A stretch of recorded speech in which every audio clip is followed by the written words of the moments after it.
السلام علیکم ورحمۃ اللہ وبرکاتہ۔ نحمدہ و نصلی علی رسولہ الکریم، اما بعد، فاعوذ باللہ من الشیطان الرجیم، بسم اللہ الرحمن الرحیم۔ رب اشرح لی صدری ویسر لی امری واحلل عقدۃ من لسانی یفقہوا قولی، آمین یا رب العالمین۔ تفسیر آیت نمبر 49 سے تھوڑا سا ہم پچھلا اپنا ریوائز کرتے ہیں کہ ہم جن آیت کا ہم نے تفسیر کی، تو اس میں اللہ پاک نے حضرت مریم علیہ السلام کو خوشخبری دی فرشتوں کے ذریعے کہ ان کو ایک ایسے بیٹے کی خوشخبری دی کہ جس کا نام عیسیٰ ابن مریم ہوگا، اور جو کہ بہت عزت والا ہوگا دنیا میں بھی اور آخرت میں بھی۔ اللہ تعالیٰ کے مقربین، یعنی جو اللہ کا جن کو قرب حاصل ہے، ان بندوں میں شامل ہوگا۔ اور پھر اس کی کچھ نشانیاں بھی بتائیں، اس کی کچھ اور بھی خصوصیات بتائیں کہ وہ پنگھوڑے میں، یعنی ایسی عمر میں جو شیخواری بچہ پیدا ہوتا ہے، بہت چھوٹا ہوتا ہے، اس عمر میں بھی وہ لوگوں سے بات کرے گا، اور جب ایک اپنی پختہ عمر کو، ایک میچیور ایج کو پہنچے گا، تو اس وقت بھی لوگوں کو سے بات کرے گا اور نیک لوگوں میں سے ہوگا۔ جب یہ ساری باتیں بتائی گئیں تو ظاہر ہے ایک نیچرلی ایک خیال حضرت مریم کے دل میں اور دماغ میں آیا کہ ایک اللہ کا بنایا ہوا نظام ہے، ایک پروسیس ہے جس سے گزرتے ہیں، اور شادی ہوتی ہے، اور اس کے بعد یا شادی کے بغیر بھی کوئی تعلق کسی کا قائم ہوتا ہے، مرد اور عورت کا، تو جس کے نتیجے میں اولاد ہوتی ہے۔ تو انہوں نے اللہ پاک سے یہ سوال کیا کہ ایسا کیوں کر ممکن ہوگا۔ انہوں نے یہ نہیں کہا کہ نہیں ایسا تو ہو ہی نہیں سکتا، یہ تو بڑی ناممکن سی بات ہے، کیونکہ وہ اللہ پہ توکل کرنے والی اللہ کی نیک بندی تھیں، تو ان کو یہ تو پتہ تھا کہ جب اللہ تعالیٰ کی طرف سے یہ پیغام مل رہا ہے تو پھر اللہ تو جو چاہے وہ کر سکتا ہے۔ لیکن پھر بھی ایک حیرت میں انسان کے اس سے بے ساختہ جو بات نکلتی ہے، جیسے حضرت یحییٰ علیہ السلام کا جب ہم ابھی پڑھ رہے تھے کہ انہوں نے اللہ تعالیٰ سے دعا کی کہ میرے لیے بھی اللہ پاک مجھے نیک اور پاکیزہ اولاد دے، اللہ سے دعا کی، تو کیا ان کو اس وقت نہیں پتہ تھا کہ ان کی عمر کیا ہے اور ان کی بیوی جو ہیں وہ بانجھ ہے؟ کیا ان کو اس چیز کا اندازہ نہیں تھا؟ لیکن ان کا یہ یقین اور یہ اعتماد کامل تھا اللہ پر کہ اللہ پاک جو بھی چاہے وہ ناممکن کو بھی ممکن بنا سکتا ہے، اور ہر چیز اس کے اختیار میں، وہ ہر چیز پہ قادر ہے۔ تو یہی بات حضرت مریم کو بھی اس پہ پورا یقین اور ان کا بھی ایمان پختہ تھا، اس لیے انہوں نے کوئی ایسی بات نہیں کہی جس میں شک و شبہ والی بات ہو، بلکہ انہوں نے حیران ہو کے صرف یہ پوچھا کہ ایسا کیسے ہوگا، کس طرح ممکن ہوگا، یعنی اس کا طریقہ کار کیا ہوگا، کہ جب کہ مجھے کسی انسان نے چھوا نہیں ہے، تو جو نارمل طریقہ ہے دنیا میں بچوں کی پیدائش کا، تو اس کا وہ طریقہ اگر نہیں ہے تو پھر یہ کیسے ہوگا؟ یہ سوال تھا ان کا، جس کے جواب میں اللہ پاک نے فرمایا کہ اللہ تعالیٰ جس کو چاہتا ہے پیدا کرتا ہے، اور یہ اللہ کے اختیار اور قدرت کے اعتبار سے بہت معمولی سی اللہ کی نشانیوں میں سے نشانی ہے، اور بھی بہت حیران کرنے والی نشانیاں ہیں جن پہ اگر ہم غور کریں تو، لیکن بہرحال یہ بھی ایک بہت حیران کن نشانی ہے کہ ایک شادی کے نتیجے میں بھی ایک بچے کی پیدائش اللہ کا بہت بڑا معجزہ ہے۔ لیکن کیونکہ یہ روٹین میں ایک نارمل لائف میں زندگیوں کا حصہ ہے، تو اس پہ نہ کوئی حیران ہوتا ہے اور نہ کوئی اس پہ اتنا غور و فکر کرتا ہے، جبکہ اللہ کی ہر نشانی پہ غور و فکر کرنا بڑا ضروری ہے، اور اللہ تعالیٰ دعوت دیتا ہے، بار بار زور دیتا ہے کہ قرآن کو پڑھو، اس کو سمجھو، اس پہ غور و فکر کرو۔ یہ ایک مخصوص گروہ کے لیے اس کام کو نہ چھوڑ دو، چند لوگوں کے لیے یہ نہیں ہے کہ جن کو آپ نے سمجھ لیا کہ اب یہ ان کا ہی کام ہے، یہ دین کا کام کر رہے ہیں، بس یہی غور و فکر کریں، یہی سمجھیں، یہی پڑھیں، یہی عمل کریں، باقی لوگوں کو چھٹی مل گئی۔ کیونکہ اللہ تعالیٰ نے سورہ بقرہ میں کیا فرمایا ہے کہ ہر فرد جو ہے اس امت کا، جو مسلمان اور آپ صلی اللہ علیہ وسلم کی جو امت ہے، ہر فرد جو ہے وہ گواہ ہے، اور اس پہ رسول گواہ ہے۔ تو پھر جب یہ بات آ گئی قرآن میں، تو اس کا مطلب ہے کہ یہ ذمہ داری ہر ایک کی ہی ہے کہ وہ قرآن کو پڑھے اور اس کے پیغام کو سمجھنے کی کوشش کرے اور پھر اس کو دوسروں تک پہنچانے کی بھی کوشش کرے، خاص طور سے ان لوگوں کو جو اس سے ناواقف ہیں، جن تک یہ نہیں پہنچا ہے۔ تو بہرحال جب اللہ تعالیٰ نے یہ فرمایا کہ کچھ بھی جب اللہ کسی بھی کام کا فیصلہ کر لیتا ہے یا ارادہ کر لیتا ہے تو اللہ تعالیٰ کی قدرت اور اس کا اختیار اور اس کی یعنی اس کا جو حیثیت اور اس کا مرتبہ ہے وہ اتنا بلند ہے، اور اس کو ہم امیجن ہی نہیں کر سکتے، کیونکہ ہم ایک محدود ذہن کے ساتھ اس دنیا میں ہیں، اور ہم کیونکہ اپنے جیسے انسانوں کو ہی دیکھتے ہیں اور ان کی ہی اختیارات یا ان کے ہی سورسز اور ان کے ہی پاورز کو ہم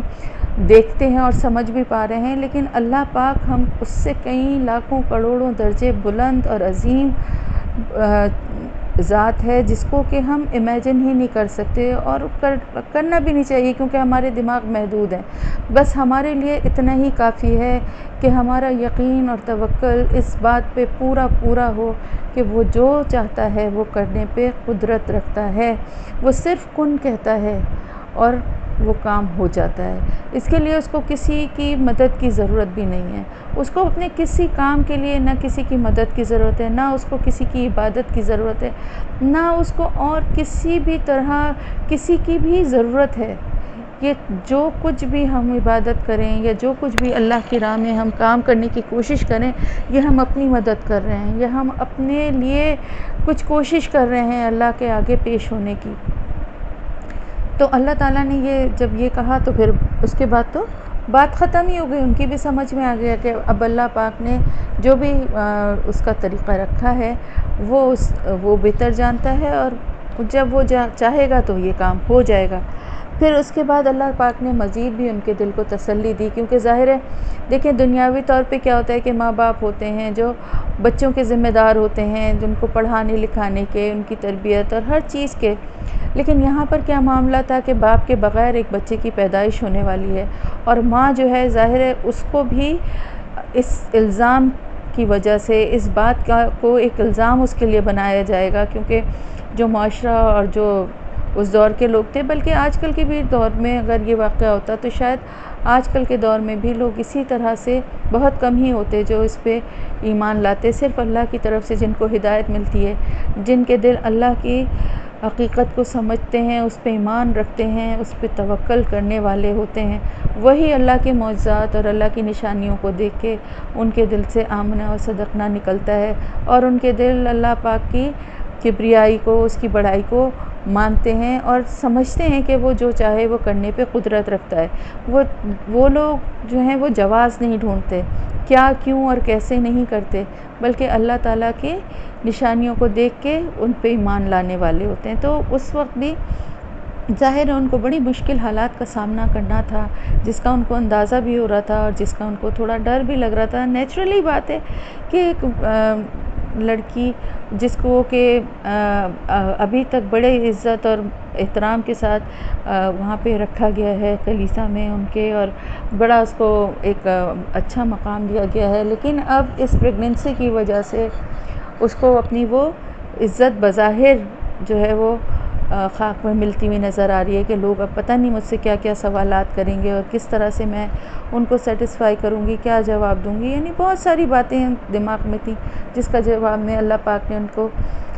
تسلی دی کہ اللہ تعالیٰ کی طرف سے ہی ان کو کتاب اور حکمت کی تعلیم دی جائے گی، یعنی کتاب کی تعلیم دی جائے گی اور حکمت کی باتیں، دانائی کی باتیں جو ہیں اللہ کی طرف سے ہی ان کو سکھائی جائیں گی۔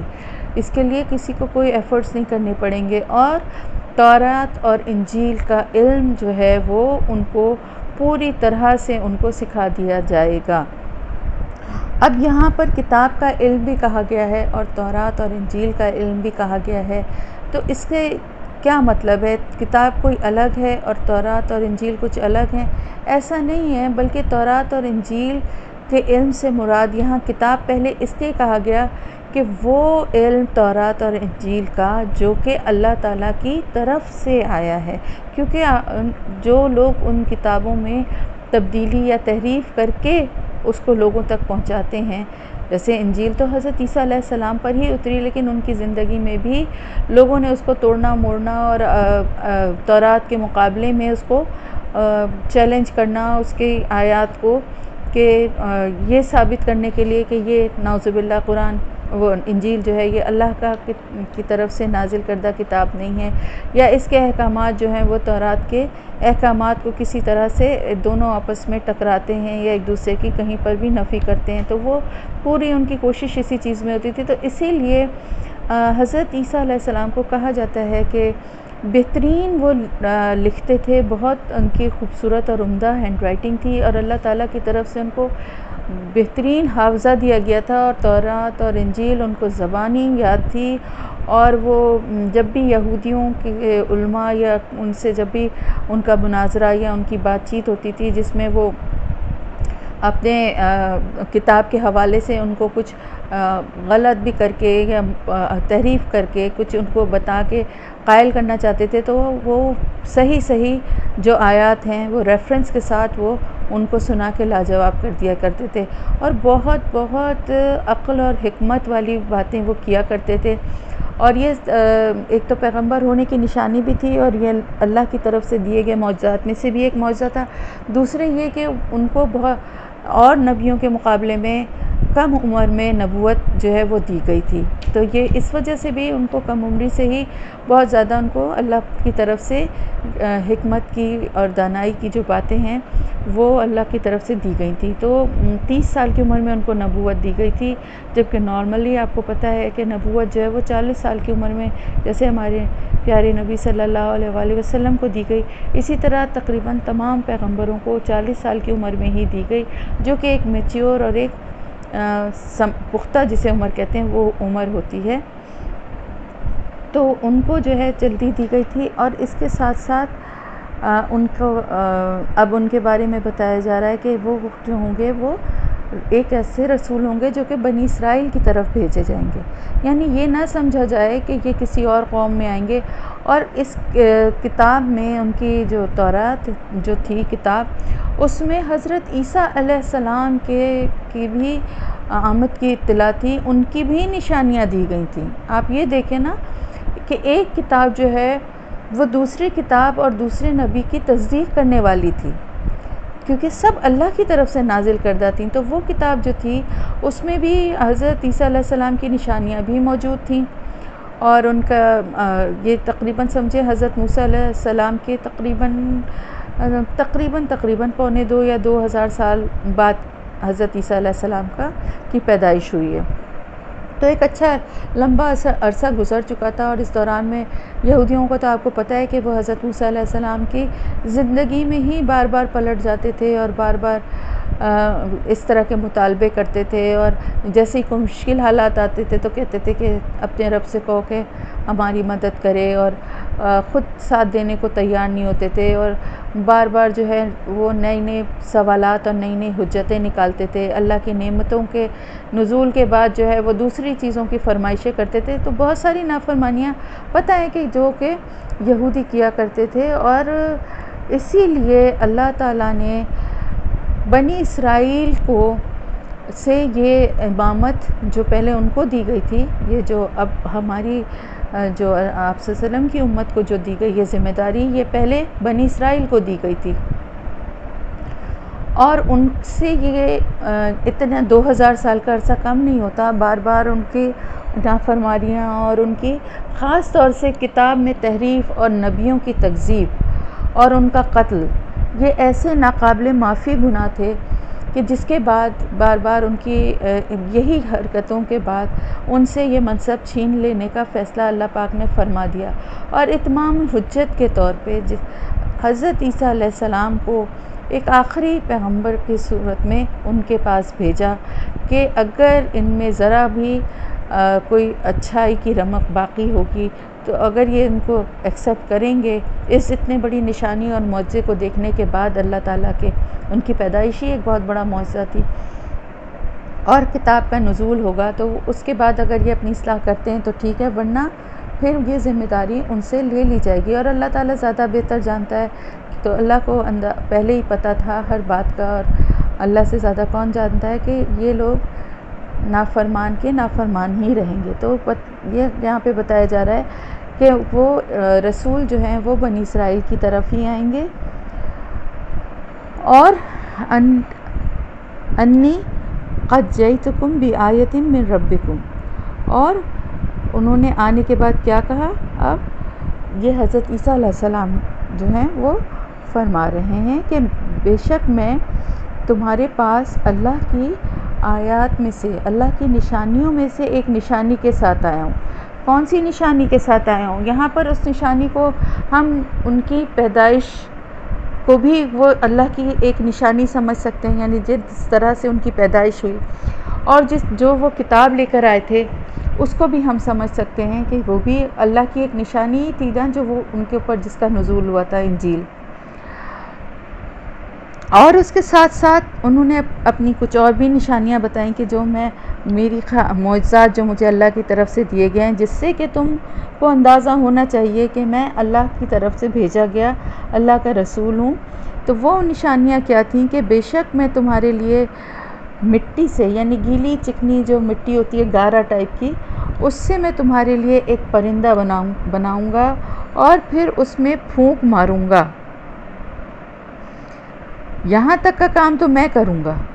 اب آپ دیکھیے انہوں نے کیا کہا، انہوں نے کہا میں بناؤں گا تمہارے لیے، مجھے اللہ تعالیٰ کی طرف سے یہ چیز دی گئی کہ میں مٹی کا ایک پرندہ بناؤں گا اور پھر اس میں پھونک ماروں گا، فَيَكُونُ طَيْرًا بِإِذْنِ اللَّهِ، تو وہ ہو جائے گا پرندے کی طرح، یعنی وہ زندہ پرندے کی طرح وہ اڑنے لگے گا، جیسے ایک پرندہ ہوتا ہے اس طرح سے ہو جائے گا، لیکن ساتھ ہی ساتھ بِإِذْنِ اللَّهِ، اللہ کے حکم سے۔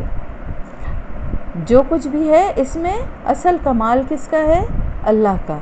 اور یہ مجھے اگر میرے ہاتھ سے اللہ پاک یہ کام کروا رہا ہے تو مجھے یہ صلاحیت دینے والا کون ہے؟ وہ بھی اللہ تعالیٰ ہے۔ یعنی اگر کسی کو بھی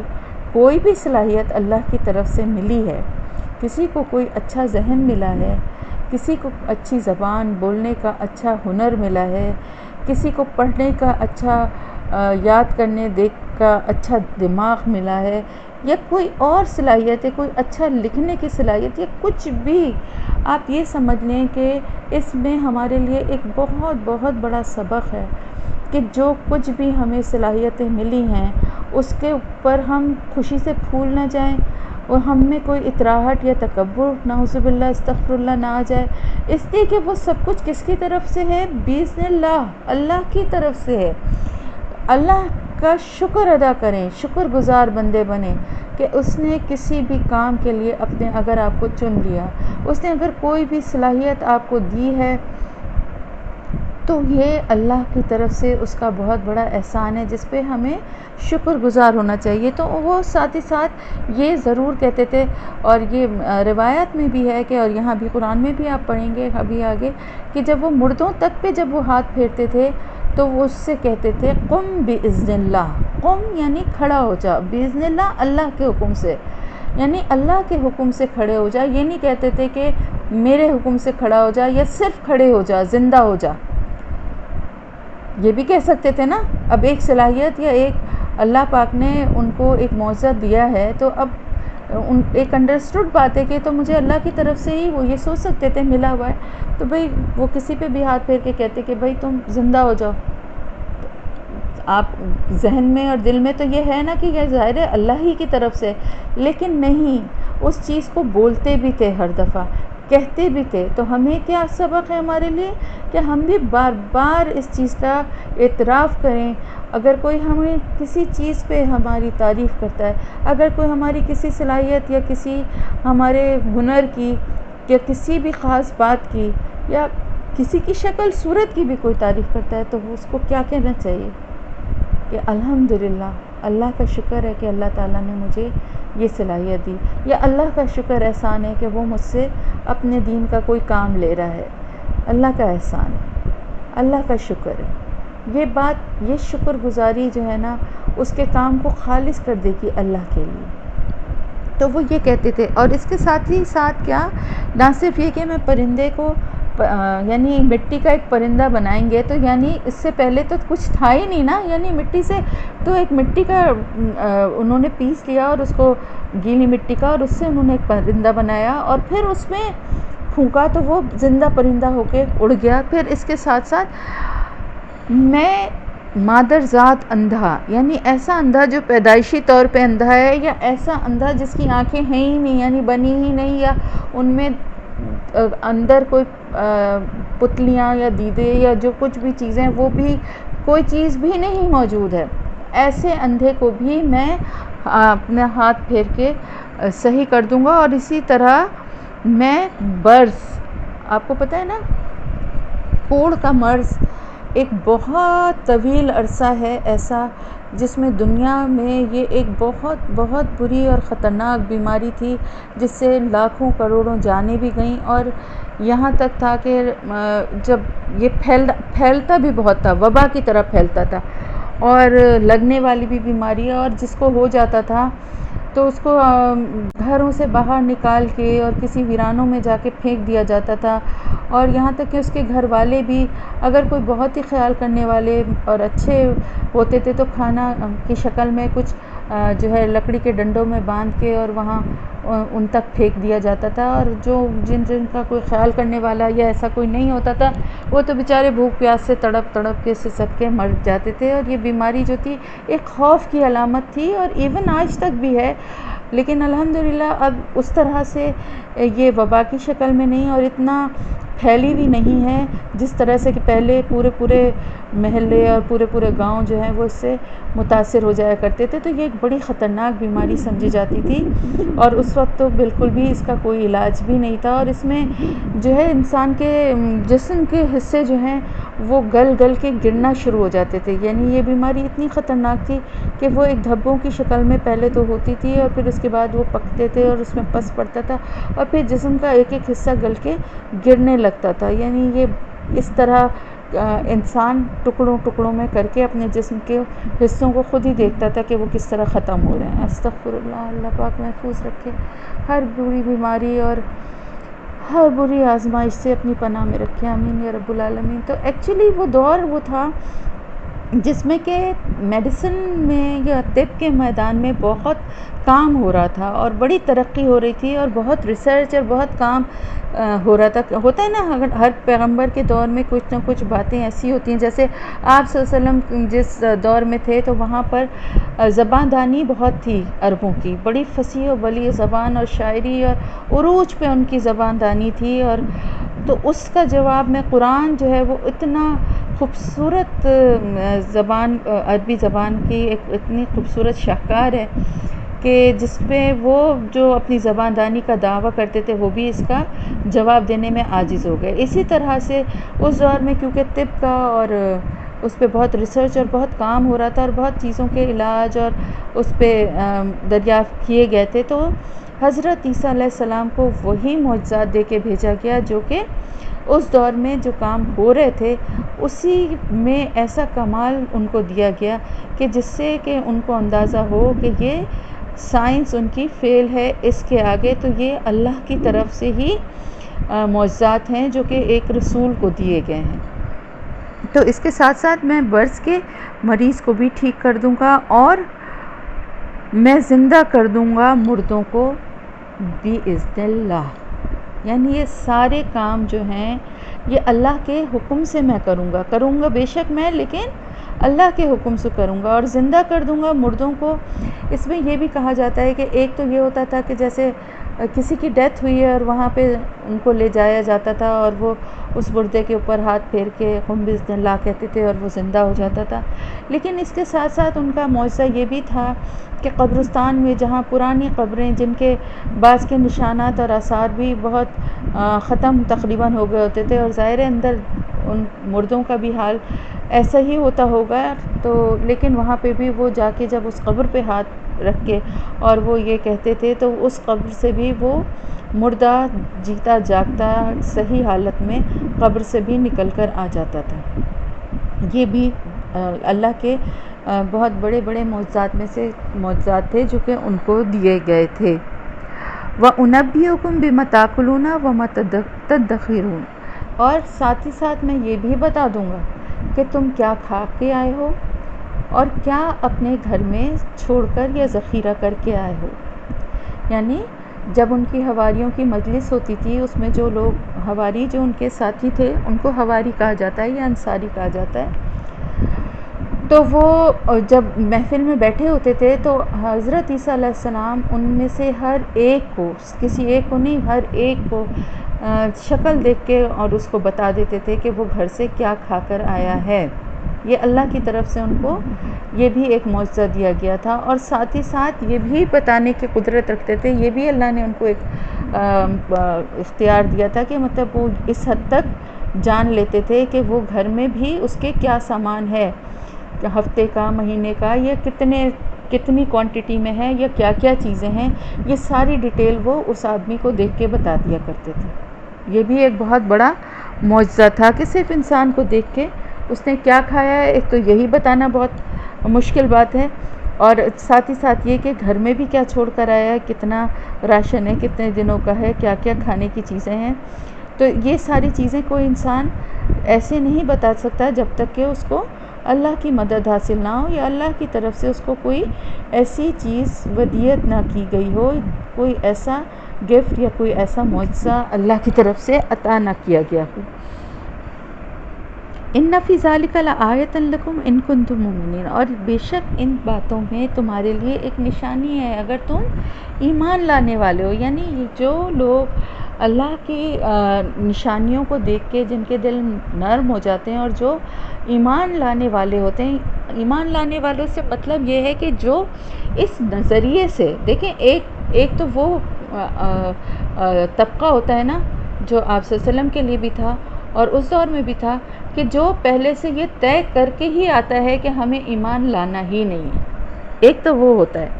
جو کہ ریجڈ ہوتے ہیں، جو کہ اتنے پکے ہوتے ہیں اپنی ضد اور اپنے انکار اور اپنے کفر میں، کہ انہوں نے یہ طے پہلے سے کر لیا ہوتا ہے کہ ہمیں ایمان لانا ہی نہیں ہے، اور حالانکہ ان میں سے اکثریت جو ہوتی ہے وہ پیغمبروں کو ان کی نشانیوں سے پہچان چکی ہوتی ہے، لیکن اس کے باوجود وہ اپنی دنیاوی فائدے یا اپنی انا یا اپنی ضد اور اکڑ کی وجہ سے ان کو ماننے سے انکار کرتے ہیں۔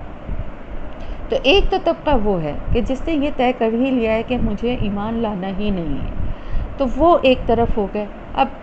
باقی وہ لوگ بھی ہوتے ہیں جو کہ شک و شبے میں ہوتے ہیں، یا وہ لوگ جو دیکھتے ہیں ان معجزات کو لیکن سمجھ نہیں پا رہے ہوتے، ان کو ضرورت ہوتی ہے تھوڑی سی ایجوکیٹ کرنے کی، تھوڑا اللہ کے طرف سے جو علم ان رسولوں کو دیا گیا ہوتا ہے اس کے ذریعے وہ ان کو جب تعلیم دیتے ہیں اور ان کو بتاتے ہیں اللہ کے معجزات کی بارے میں، اور یہ بھی بتاتے ہیں کہ یہ سب اللہ کی طرف سے دیا گیا، اور اللہ کی کتاب کو پڑھ کے سناتے، تو ان کے دل ایمان لے آتے ہیں، کیونکہ وہ ایمان لانے والے ہیں، کیونکہ انہوں نے یہ ضد نہیں باندھی ہے کہ ہمیں سب کچھ سن کے بھی انکار ہی کرنا ہے۔ تو آج کل بھی آپ دیکھیں کہ ایک طبقہ، ایک گروہ آپ کو لوگوں کا ایسا نظر آئے گا کہ جو یہ پہلے سے طے کر لیتے ہیں کہ ہمیں سننا ہی نہیں ہے، ہمیں سمجھنا ہی نہیں ہے، ہمیں سیکھنا ہی نہیں ہے۔ تو پھر ان کے دل تک ہدایت کیسے پہنچے بتائیں؟ لوگ کہتے ہیں ہمارے لیے دعا کیجئے، اللہ ہمیں بھی ہدایت دے گا تو ہم بھی اللہ کے راستے پہ چلنے والے بن جائیں گے، مگر اللہ تعالیٰ کہتا ہے کہ پہلے اپنے دلوں کو، اپنے دماغوں کو کھولو، اس میں سچ کو ایکسیپٹ کرنے کی گنجائش رکھو، اور سچ کو جاننے کی کوشش اور جستجو رکھو، اور ہدایت کو حاصل کرنے کی نیت رکھو، پھر اس راستے پہ چلنا شروع کرو، تو اللہ تعالیٰ کی طرف سے آسانی بھی ہوگی،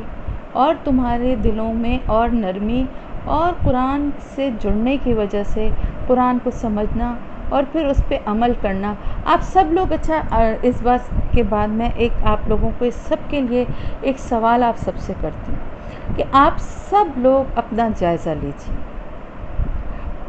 1 سال پہلے، 1.25 سال اب تو ہو گیا، ہم نے جب سورہ فاتحہ شروع کی تھی، خاص طور سے وہ لوگ جو شروع سے ساتھ ہیں، آپ سب لوگ اپنا جائزہ لیجئے، وہ لوگ بھی جو بعد میں ہیں وہ بھی، آپ سب یہ چیک کریے کہ آپ کے اندر، آپ کے دلوں میں، آپ کے عمل میں کوئی کہیں پر کوئی چینج آیا ہے؟ دل کی نرمی میں کوئی اضافہ ہوا؟ کسی کام سے، برے کام سے آپ بچنے کی کوشش کرنے لگے، اور کوئی ایسی برائی بھی ہے جس کو آپ نے چھوڑ دیا اور اللہ کی طرف آپ کا دل زیادہ مائل ہونے لگا؟ ان میں سے کوئی بھی بات ہو سکتی ہے، یا ساری باتیں بھی ہو سکتی ہیں، لیکن کچھ نہ کچھ آپ میں چینج آیا یا نہیں آیا؟ آپ سب لوگ مجھے اس کا جواب دیں، تو پھر میں آپ کو بتاؤں گی کہ آپ اگر کسی میں نہیں آیا، کسی کو ایسا لگتا ہے کہ اس میں کوئی بھی چینج نہیں آیا اور وہ بس پڑھ رہا ہے، یاد تو کر رہا ہے، لیکن ابھی تک اس کے دل میں چینج نہیں آیا، تو پھر میں اس کو بتاؤں گی طریقہ کہ اس کے دل میں چینج اور اس کے عمل میں چینج کیسے آ سکتا ہے۔ تو آنیسٹلی آپ سب اپنا جائزہ لیں، اور بے شک آپ گروپ میں نہ اس کو سینڈ کریں، یہ پرسنل بات ہے، آپ سب اپنا اپنا جواب مجھے پرسنل کر دیں، تاکہ مجھے پتہ چلے کہ وہ لوگ جو 1-1.5 سال سے میرے ساتھ ہیں، اور وہ لوگ جو 4-6 مہینے سے یا 2 مہینے سے بھی ساتھ ہیں، تو ان میں کچھ ان کو ایسا لگتا ہے کہ ان میں چینج آیا، کیونکہ چینج آنا چاہیے۔ تو اگر تم ایمان لانے والے ہو، انہوں نے کہا، تو تم یہ نشانیاں دیکھنے کے بعد، یعنی سب سے پہلی نشانی تو میری پیدائش ہی ہے، پھر اللہ کی وہ کتاب ہے جو میں تمہیں پڑھ کے سناتا ہوں، پھر جو اللہ نے مجھے معجزات دیے ہیں، یہ ساری بھی نشانیاں ہیں، اور تم لوگ دیکھتے ہو کہ میں بِإِذْنِ اللہ ساتھ میں کہتا ہوں، تو یہ سب میں اللہ کی طرف سے بھیجا گیا ہوں، اور اللہ کا ہی نام لے کے ان کو صحت دیتا ہوں یا ان کو زندگی دیتا ہوں۔ میں نے کبھی یہ دعویٰ نہیں کیا کہ میں نعوذ باللہ استغفر اللہ اس بات پہ قادر ہوں کہ کسی کو زندہ کر دوں یا کسی کو موت دے دوں یا کسی کو بیمار کو ٹھیک کر دوں، بلکہ میں تو یہ کہتا ہوں کہ میں اللہ کے حکم سے یہ سب کچھ کرتا ہوں۔ تو یہ ساری باتیں تمہارے دل میں جب پہنچتی ہیں، تمہارے دل تک، تو اگر تم ایمان لانے والے ہو تو ان نشانیوں کو دیکھ کے تم ایمان لے آؤ گے، اگر تمہارے دل میں ایکسیپٹنس کا جذبہ ہے، اگر تم یہ اللہ کی طرف رجوع کرنے والے ہو تو۔ وَمُصَدِّقًا لِمَا بَيْنَ يَدَيَّ مِنَ التَّوْرَاةِ وَلِأُحِلَّ لَكُمْ بَعْضَ الَّذِي حُرِّمَ عَلَيْكُمْ، اور میں تصدیق کرنے والا ہوں اس کی جو مجھ سے پہلے ہے تورات میں سے۔ اب دیکھیں پھر یہ بات ہوئی کہ تورات میں سے، یہ نہیں کہا کہ میں تصدیق کرنے والا ہوں تورات کی۔ کیوں؟ اس لیے کہ انہوں نے جو تورات اس وقت موجود تھی جس شکل میں، وہ تحریف کی ہوئی تھی، تو اس میں انہوں نے اپنی مرضی کی باتیں بھی شامل کر دی تھیں، اور جہاں جو دل چاہا تھا ان اللہ کے احکامات کو بدل بھی دیا تھا۔ تو انہوں نے کہا کہ میں تورات میں سے اس کی تصدیق کرنے آیا ہوں جو اللہ کی طرف سے ہے، یعنی وہ آیات یا وہ احکامات جو کہ اپنی اصلی شکل میں موجود ہیں،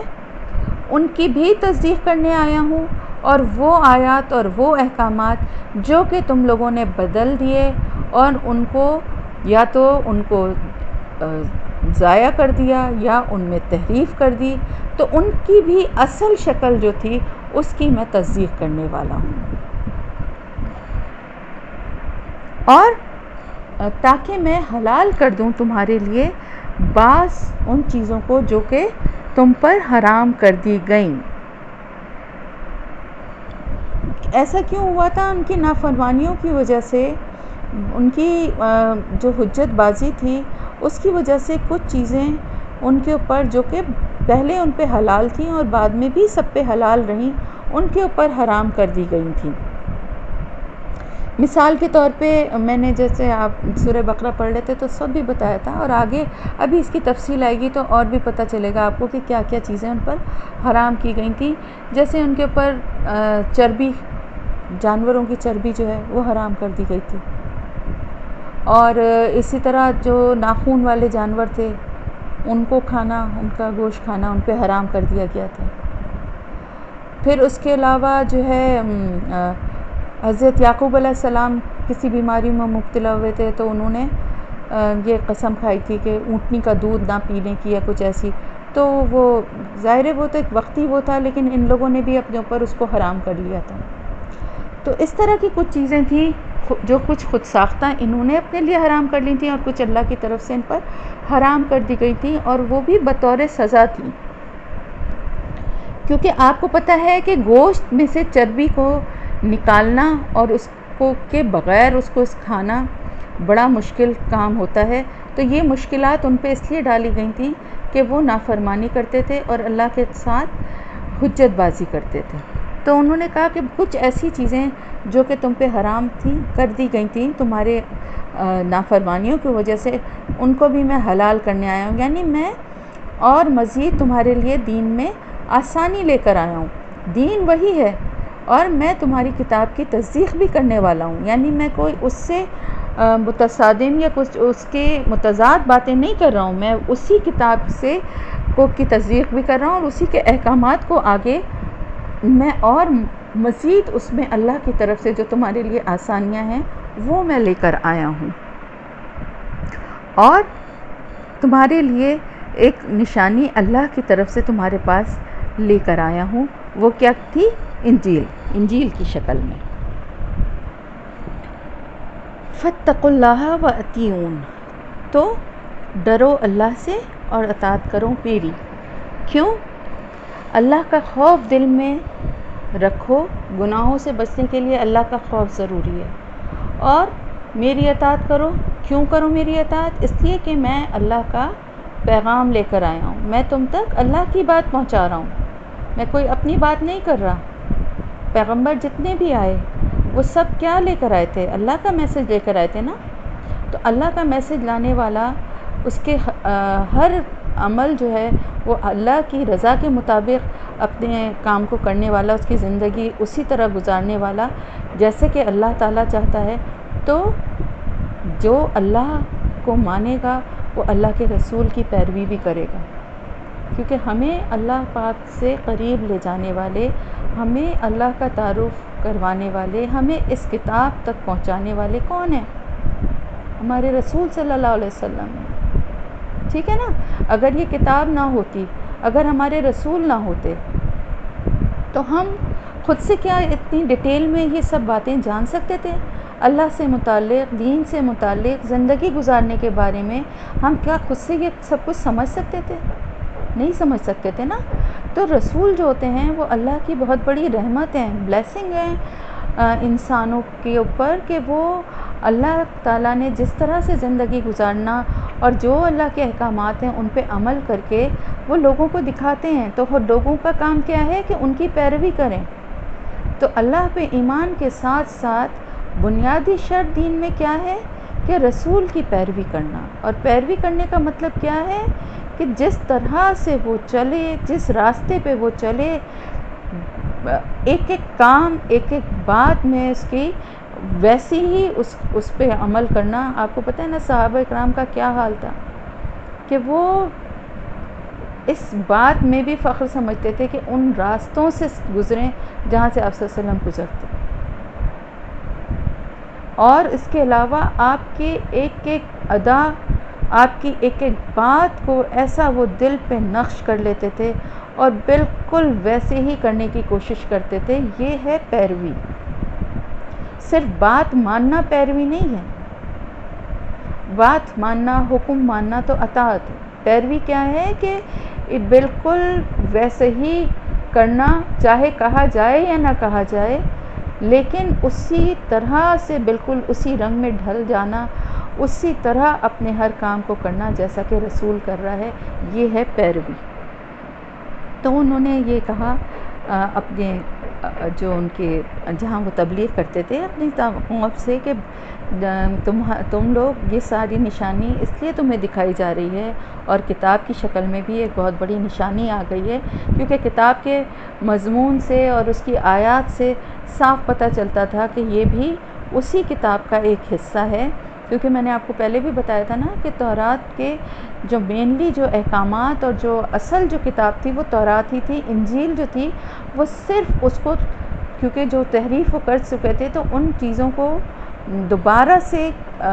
لوگوں کی نالج میں لانے کے لیے اور ان کو کلیئر کرنے کے لیے، ان باتوں کو، ان احکامات کو، اور اس میں مزید جو انہوں نے اپنے اوپر کچھ چیزیں ان پہ حرام کی گئی تھیں ان کو حلال کرنے کے لیے. لیکن بیسک جو چیزیں تھیں، جو قوانین تورات میں آ گئے تھے، اسی کی تصدیق کر رہی تھی انجیل بھی. تو یہ ساری چیزیں دیکھنے کے بعد ان کو اللہ کی طرف سے سمجھنے کے بعد تمہارا کام کیا ہے کہ اللہ کا خوف دل میں رکھو اور اللہ کے رسول کی یعنی میری اطاعت کرو، میری پیروی کرو۔ بے شک اللہ ہی ہے جو کہ میرا بھی رب ہے اور تمہارا بھی رب ہے، تو بس اسی کی عبادت کرو، یہی ہے سیدھا راستہ۔ بہت سمپل، بہت پیاری اور بہت مکمل بات، جو کہ سورہ فاتحہ سے ہمیں اللہ تعالیٰ نے بتا دیا طریقہ، وہی طریقہ انہوں نے بھی کہا کہ اللہ ہی ہے تمہارا رب، ایاک نعبد و ایاک نستعین، یہی ہم نے پڑھا نا، یہی سبق اللہ نے سورہ فاتحہ میں ہمیں بھی یہی سبق دیا کہ بے شک اللہ ہی ہے اور وہی رب ہے۔ رب کا مطلب کیا ہے؟ یعنی رب وہ ہے، بہت وسیع معنی ہیں، جو پیدا کرنے والا بھی ہے، جو پالنے والا بھی ہے، جو پرورش بھی کرتا ہے، جو دیکھ بھال اور نگرانی بھی کرتا ہے۔ تو وہ جو ہے، جو سب کچھ کرنے والا ہے، وہ میرا بھی وہی ہے اور تمہارا بھی وہی رب ہے، کوئی دوسرا نہیں ہے، تو اس کی ہی عبادت کرو، یہی ہے سیدھا راستہ۔ وہی سیدھا راستہ جو ہم اللہ سے مانگتے ہیں، یہی سیدھا راستہ ہر رسول نے اپنی قوم کو دکھایا، ہر رسول نے اپنی قوم کو اسی راستے کی طرف رہنمائی کی، جس راستے کی طرف ہماری رہنمائی کی گئی۔ تو پھر آگے کیا ہوا وہ اب ہم دیکھتے ہیں۔ فَلَمَّا أَحَسَّ عِیسیٰ مِنْهُمُ الْکُفْرَ، جب محسوس کر لیا عیسیٰ علیہ السلام نے ان میں سے، ان کے بارے میں یا ان کو دیکھ کے، یعنی ان کو اندازہ ہو گیا، محسوس کرنے کا مطلب یہ ہے کہ ان کو یہ اندازہ ہو گیا کہ تمام اللہ کی طرف سے دیے گئے معجزات کو دیکھنے کے بعد، اللہ کے پیغام کو سننے کے بعد، جو کچھ بھی وہ دین کی تبلیغ کر رہے تھے اس سب کو سننے سمجھنے کے باوجود لوگوں نے جو کفر جن لوگوں نے کیا، وہ ان کے دل اتنے سخت ہو چکے ہیں اور ان کی ضد اور ہٹ دھرمی اتنی بڑھ چکی ہے کہ وہ حق کو ماننے کے لیے تیار ہی نہیں ہے۔ یہ چیز ان کو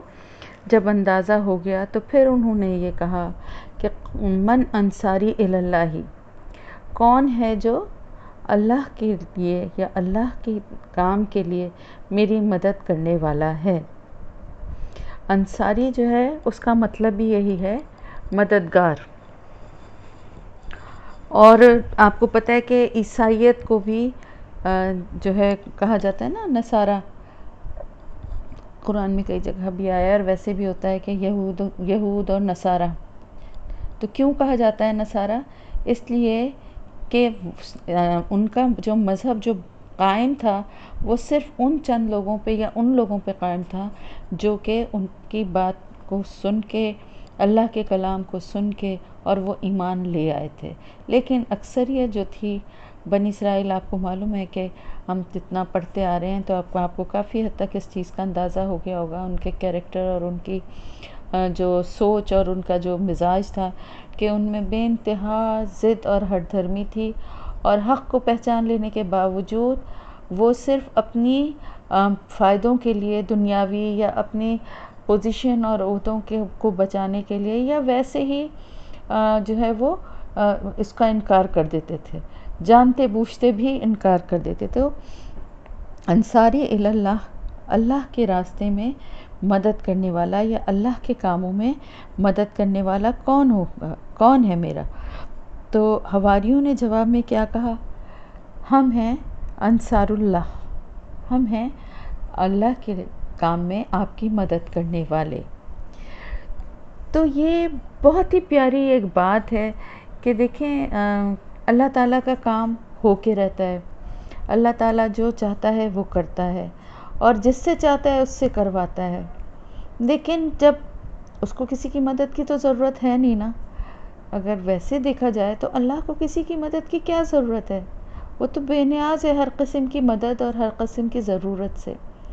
لیکن اس کے باوجود یہ ان لوگوں کی خوش قسمتی ہے جو اللہ کے کام میں آگے بڑھتے ہیں اور اللہ کے کام میں ایک دوسرے کی مدد کرتے ہیں۔ تو جو رسول کی مدد کرنے والے لوگ ہیں، آپ کو پتہ ہے نا کہ انصار جو تھے وہ بھی تو دیکھیں انصار تھے نا، انصاری جو تھے، جو مدینے میں جو آپ صلی اللہ علیہ وسلم کو اپنے ساتھ لے کر آئے تھے، تو وہ بھی انصاری کہلاتے ہیں نا، مددگار، مدد کرنے والے۔ آپ کو معلوم ہے کہ جب آپ صلی اللہ علیہ وسلم نے نبوت کا اعلان کیا اور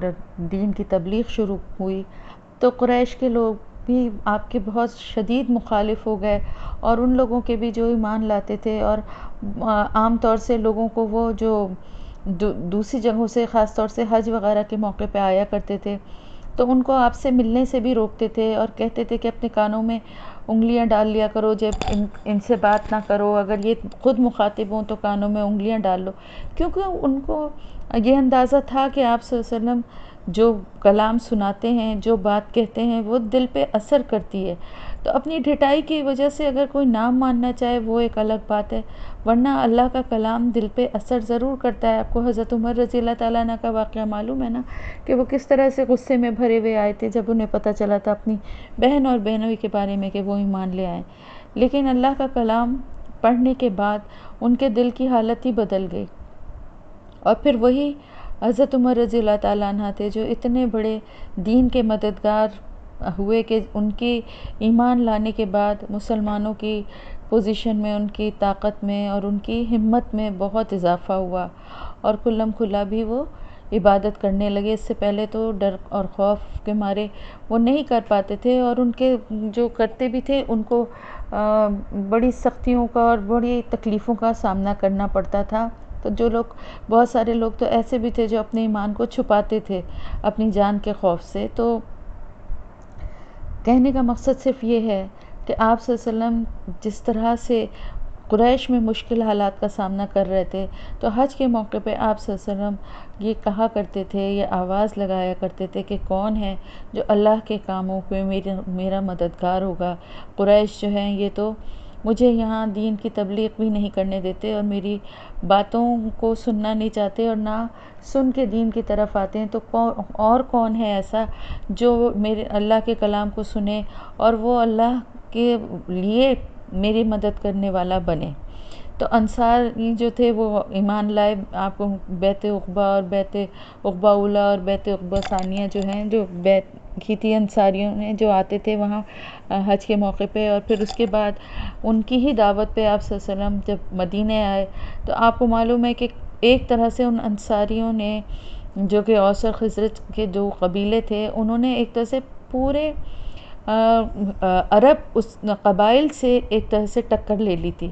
کیونکہ اس وقت آپ صلی اللہ علیہ وسلم کا حامی اللہ کے علاوہ وہاں پر کوئی بھی نہیں تھا، کوئی قبیلہ نہیں تھا، کیونکہ قریش جو ہے ایک پاورفل اور بڑا ایک وہ تھا، اور اس کی بڑا انفلوئنس تھا باقی تمام قبائل پر، اور کیونکہ وہاں پر مکہ تھا اور وہاں لوگ حج کے لیے بھی آیا کرتے تھے، اور ان کی ویسے بھی پوزیشن اور اس کی وجہ سے لوگ ان سے ڈرتے اور دبتے بھی تھے، کھلم کھلا مخالفت نہیں ان کی کرنا چاہتے تھے۔ تو اس وجہ سے بھی ایک طرح سے مدینے کے جو لوگ تھے بہت پیارے اور بہت اللہ کی راہ میں بہت آگے تک چلے گئے تھے، اور آپ صلی اللہ علیہ وسلم کی محبت میں اس قدر ان کا آپ کی محبت میں اتنے سرشار تھے کہ انہوں نے ہر خطرے کا سامنا کرنے سے کا ارادہ کر لیا، اور ان کو پتہ تھا کہ آپ صلی اللہ علیہ وسلم کو اپنے ہاں دعوت دینا اور اپنے ہاں بلا کے رکھنے کا مطلب کیا ہے، کہ سب قبائل کی دشمنی جو ہے وہ ہم مول لے لیں گے، اور ہمیں بہت مشکل حالات کا سامنا کرنا پڑے گا۔ پھر ساتھ ہی ساتھ جو وہاں سے آپ صلی اللہ علیہ وسلم کے ساتھ جو مہاجرین آئے تھے، ظاہر ہے وہ بالکل خالی ہاتھ لٹے پھٹے آئے تھے، وہاں سے چھپ چھپا کے کسی طرح سے اپنی جان بچا کے، تو ان کا بھی بوجھ ایک طرح سے ان کے اوپر پڑ گیا تھا، اور وہاں کے جو لوگ تھے ان کے دل اتنے وسیع تھے کہ انہوں نے، ہم پڑھ چکے ہیں کس طرح سے مواخات کا وہ معاملہ تھا کہ ایک ایک کو بھائی بنا دیا تھا، ایک انصاری اور ایک مہاجر کو، اور وہ اتنا اس میں آگے بڑھ گئے تھے کہ اگر کسی کے پاس 2 گھر تھے تو اس نے اپنا ایک گھر اپنے بھائی کو دے دیا تھا، اور اگر کسی کے پاس جو کچھ بھی تھا کھانے پینے کا سامان، یا وہ تو وہاں زیادہ تر کھیتی باڑی ہوا کرتی تھی، اور یہ جو مہاجرین آئے تھے یہ زیادہ تر تجارت کا پیشہ اور اس سے وابستہ تھے، تو لیکن وہ اپنی کمائی اور اپنی جو بھی ان کی وہ تھی اس میں انہوں نے اپنے مہاجر بھائیوں کو اپنا ساتھی بنا لیا، حصے دار بنا لیا، تو یہ ساری محبت اور یہ ساری اخوت کس لیے تھی؟ اس لیے کہ وہ اللہ سے اور اللہ کے رسول سے بے انتہا محبت کرتے تھے. ان کا تعلق اللہ پاک سے اتنا گہرا تھا، اور وہ اللہ کے لیے آپ صلی اللہ علیہ وسلم کے مددگار بن گئے. اور پھر جو غزوات ہوئیں ان میں بھی ہمیں نظر آتا ہے کہ کس طریقے سے وہ آپ صلی اللہ علیہ وسلم کے سامنے اپنی جانوں کی پرواہ کیے بغیر کسی ذرا کے، بغیر کسی پروٹیکشن کے، اگر آپ صلی اللہ علیہ وسلم پہ غزوہ احد کے موقع پہ خاص طور سے، کیونکہ آپ کو معلوم ہے کہ جیتی ہوئی بازی ایک طرح سے تھوڑی پلٹ گئی تھی اور کافی اس میں جانی نقصان بھی ہوا تھا، تو صحابی جو تھے، بعض صحابی آپ صلی اللہ علیہ وسلم کے سامنے اس طرح سے کھڑے ہو گئے جیسے کہ کوئی شیلڈ ہے، یعنی اپنے جسموں کو انہوں نے آپ صلی اللہ علیہ وسلم کے لیے شیلڈ بنا دیا کہ تیر آ کے ان کو لگیں، جو بھی تلوار یا کسی چیز کا کوئی وار کرے تو وہ ان کو لگے، آپ صلی اللہ علیہ وسلم تک نہ پہنچے. یہ تھی وہ محبت، یہ تھا وہ جذبہ. ہمارے دلوں میں ہے ایسی محبت؟ اللہ پاک ہمیں بھی انصار بنا دے، انصاری اللہ بنا دے، اللہ کے لیے کام کرنے والا، اللہ کا مددگار بنا دے. ہمارے یہاں تو اس چیز کو، اس ٹائٹل کو بھی ایک مذاق بنایا جاتا ہے. جو دین کا کوئی کام کرے اور کسی کو اللہ والا یا اللہ والی کہنا ایک مذاق کا ایک ٹائٹل ہے عام طور سے، کہ یہ تو بڑی اللہ والی بن گئی ہیں، یا یہ تو بڑے اللہ والے ہیں، بھائی ان سے کیا بات کریں، یہ تو اللہ والے ہیں، ان سے. یعنی اس چیز کو بھی ایک تانا یا ایک مذاق بنا لیا گیا ہے، جبکہ یہ بہت بڑا ایک آنر ہے. اگر کسی کو اللہ نے اپنے کاموں میں مدد کے لیے، جس کی اللہ کو ضرورت نہیں ہے لیکن ہمارے فائدے کے لیے ہم میں سے جس کو بھی چن لیا اس نے، یہ اس کی خوش قسمتی کی انتہا ہے اگر وہ اللہ کا مددگار بن گیا. اور اللہ تعالیٰ اپنے مددگاروں کو کبھی اکیلا نہیں چھوڑتا.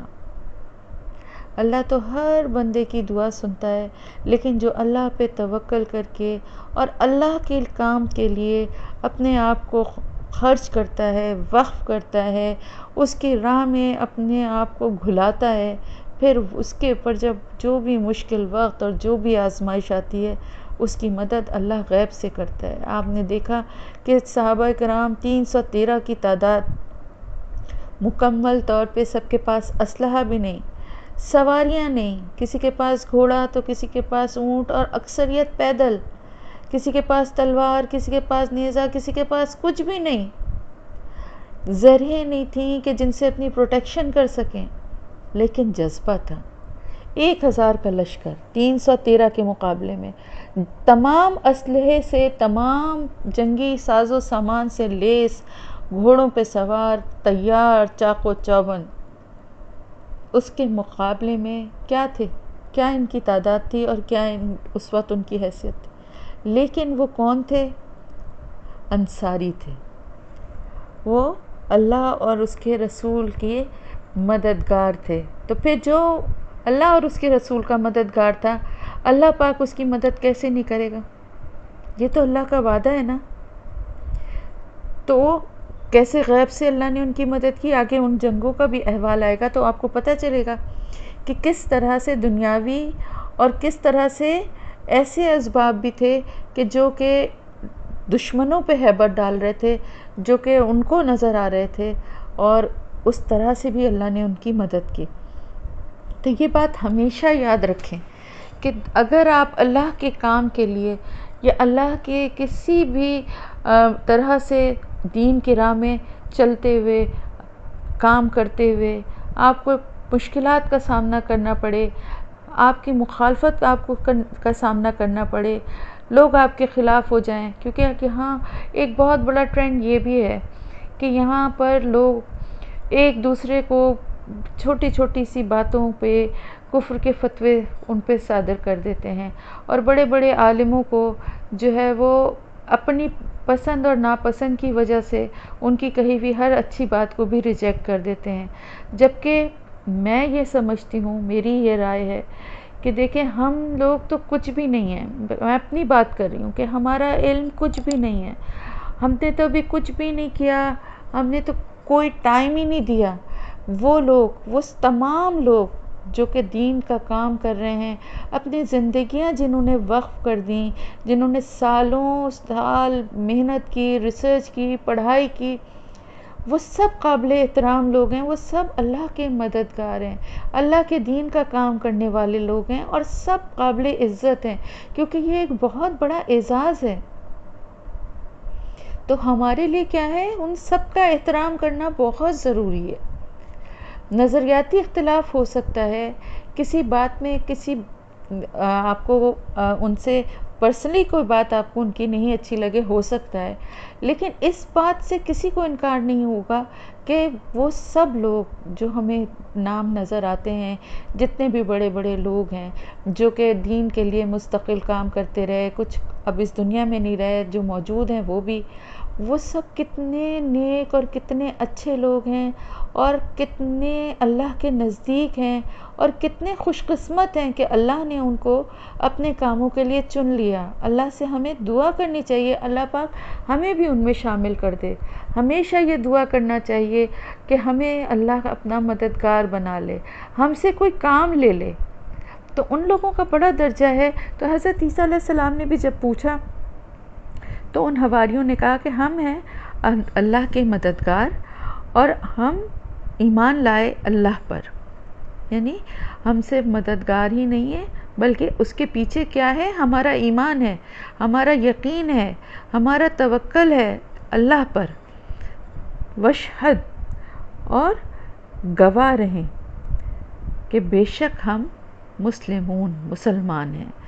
اب اس سے یہاں پر ہمیں یہ بھی بات پتہ چلتی ہے کہ جو بھی اس سے پہلے بھی جو امتیں تھیں وہ بھی اپنے آپ کو عیسائی یا یہودی یا بنی اسرائیل یہ نہیں کہا کرتی تھیں، بلکہ وہ سب بھی اپنے کو کیا کہتی تھیں، بِأَنَّا مُسْلِمُونَ، کہ بے شک ہم مسلمان ہیں۔ وہ سب بھی اپنے کو مسلمان ہی کہتی تھیں، اور دین بھی اسلام ہی تھا، دین بھی یہودیت یا عیسائیت یہ کوئی دین نہیں تھے۔ ہمیشہ ہر دور میں جب دین آیا تو وہ یہی دین تھا جو ہمارے پاس آیا، جو اسلام ہے، اور اس کے ماننے والے مسلمان ہی کہلاتے تھے۔ بعد میں جب ان لوگوں نے ہر چیز کو چینج کیا تو پھر انہوں نے اپنے الگ نام بنا لیے اور اپنے الگ شناخت بنا کے جس سے اپنے آپ کو پہچانوانے لگے، اور اپنا نام انہوں نے یہ رکھ لیا جس سے اپنی یہ شناخت کرواتے ہیں۔ ورنہ یہ تو مسلمان ہی تھے، لیکن انہوں نے اپنی ساری تعلیمات کو بھول کے اور سارے اپنے جو اللہ تعالیٰ کی طرف سے کلام آیا تھا اس میں چینجز کر کے اور اپنے آپ کو یہودی اور عیسائی بنا لیا۔ تو یہاں پر حواری کیا کہہ رہے ہیں کہ آپ گواہ رہیے گا کہ ہم مسلمان ہیں، اور ساتھ ہی ساتھ انہوں نے ایک بہت ہی پیاری دعا مانگی جو کہ اس ویک میں آپ لوگوں کو یاد کرنے کے لیے بھی دوں گی کہ اے ہمارے رب، بے شک ہم ایمان لائے ساتھ اس کے جو تو نے نازل کیا۔ کیا نازل کیا تو نے؟ جو بھی کتابیں تو نے نازل کی ان سب پہ ہم ایمان لائے، اور ہم رسول کی پیروی کرنے والے ہیں، اور تو ہمیں لکھ لے گواہوں میں۔ یہ ہے ایک بہت پیاری اور کمپلیٹ دعا جو کہ ایک مسلمان کو اللہ سے مانگنی چاہیے اور جس کے لیے کوشش کرنا چاہیے۔ کیا کہ سب سے پہلے اللہ پہ ایمان ہو، ہم نے اوپر پڑھا تھا نا فَاتَّقُوا اللَّهَ وَأَطِیعُونِ، تو اللہ پہ ایمان کہ جو کچھ بھی اس نے نازل کیا ہے اس سب پہ ہمارا ایمان ہے، ٹھیک ہے۔ پھر کیا کہ ہم رسول کی پیروی کریں گے۔ دوسرا یہ بنیادیں ہیں، یہ دین کی کام اور عمل کرنے کے لیے بیسک رولز ہیں جن پہ عمل کیے بغیر کوئی اپنے کو مسلمان، صحیح مسلمان نہیں کہہ سکتا، ٹھیک ہے۔ کہ اللہ پہ ایمان، جو کچھ اس نے نازل کیا ہے اس پر ایمان، رسول کی پیروی، اور فَاكْتُبْنَا مَعَ الشَّاهِدِينَ۔ یہ کون ہے شاہدین؟ ہمیں لکھ لے گواہوں میں، کیونکہ ان کی کتاب میں بھی، تورات میں بھی ایک رسول، آخری رسول کی آمد کی خوشخبری تھی، اور ان کے صحابہ کا بھی ذکر تھا، صرف آپ صلی اللہ علیہ وسلم کا ذکر نہیں تھا بلکہ آپ کے ساتھیوں اور آپ کے صحابہ کا بھی ذکر تھا۔ کتنے پیارے خوش قسمت وہ لوگ تھے۔ تو وہ ہم نے پڑھا ہے نا کہ اب یہ جو امت ہے یہ گواہ ہے، تو ان گواہوں میں انہوں نے کہا کہ تو اللہ سے دعا کی کہ اللہ تو ہمیں بھی ان گواہوں میں شامل کر لے۔ اب کیسے شامل کرے گا اللہ؟ ظاہر ہے ان کا زمانہ گزرے ہوئے تو بہت ٹائم ہو گیا، آپ صلی اللہ علیہ وسلم کی جب رسالت اور آپ کی پیدائش اور نبوت سارا یہ کچھ ہوا تو وہ سب تو کب کے ختم ہو چکے تھے۔ تو بات یہ ہوتی ہے کہ انسان کی جو خواہش ہوتی ہے، جو دعا ہوتی ہے نا، اسی کے حساب سے اللہ پاک اس کو صلہ اور اجر دیتا ہے۔ جیسے کہ دعا کرنی چاہیے ہمیشہ شہادت کی موت کی، اور ساتھ ہی یہ بھی کہ اللہ پاک تو ہمیں شہادت کی موت اور اجر و ثواب نصیب فرما، چاہے ہم اپنے گھر میں اپنے بستر پہ ہی نارمل مریں، پھر بھی تو ہمیں ان شہیدوں میں شامل کر کے ہمیں شہادت کی موت کا اجر و ثواب دے۔ یہ دعا کرنی چاہیے۔ تو اسی لیے کہتے ہیں کہ دعا اچھی سے اچھی مانگنا چاہیے، ہمیں بھی دعا مانگنا چاہیے۔ یہ دعا بہت پیاری ہے کہ اللہ ہمیں بھی ان میں صحابہ کرام میں، ہمارے اعمال اس قابل نہیں ہیں، ہمیں پتہ ہے کہ ہم اس قابل نہیں ہیں، نہ ہماری نیکیاں ہیں، نہ ہمارے کوئی ایسے ایفرٹس ہیں کہ جس کی بنا پر ہم یہ اللہ سے مانگ سکیں، لیکن اللہ تعالیٰ تو مالک ہے، بادشاہ ہے، اور اس نے مانگنے پہ کوئی پابندی نہیں لگائی ہے۔ اس سے کچھ بھی مانگ سکتے ہیں، دنیا، دین، سب کچھ مانگ سکتے ہیں، آخرت، ہر چیز مانگ سکتے ہیں، تو اچھے سے اچھا کیوں نہ مانگیں؟ تو انہوں نے جس طرح یہ پیاری دعا مانگی کہ تو لکھ لے ہمیں بھی ان میں گواہوں میں، جو کہ آپ صلی اللہ علیہ وسلم کے ساتھی اور جو کہ صحابہ کرام تھے، وہ گواہ جو تھے ان گواہوں میں تو ہمیں بھی لکھ لے۔ تو ہمیں بھی یہی دعا کرنا چاہیے، کیونکہ ہم بھی تو گواہ ہیں نا، آپ صلی اللہ علیہ وسلم کی امت کا ہر فرد گواہ ہے۔ تو ہمیں بھی یہی دعا کرنا چاہیے کہ ہمیں بھی اللہ پاک ان لوگوں میں، کیونکہ دیکھیں قیامت کے دن آپ صلی اللہ علیہ وسلم نے فرمایا ہے، جنگ خندق کے موقع پر، یہ بخاری مسلم کی حدیث ہے، رسول اللہ صلی اللہ علیہ وسلم نے فرمایا ہے کوئی جو سینہ سپر ہو جائے، یعنی تیار ہو جائے، اس آواز کو سنتے ہی حضرت زبیر بن عوام تیار ہو گئے اور آگے آ گئے۔ آپ نے دوبارہ یہی فرمایا، پھر بھی حضرت زبیر رضی اللہ تعالیٰ نے ہی قدم اٹھایا۔ بس حضور صلی اللہ علیہ وسلم نے فرمایا، ہر نبی کے حواری ہوتے ہیں اور میرا حواری زبیر ہے۔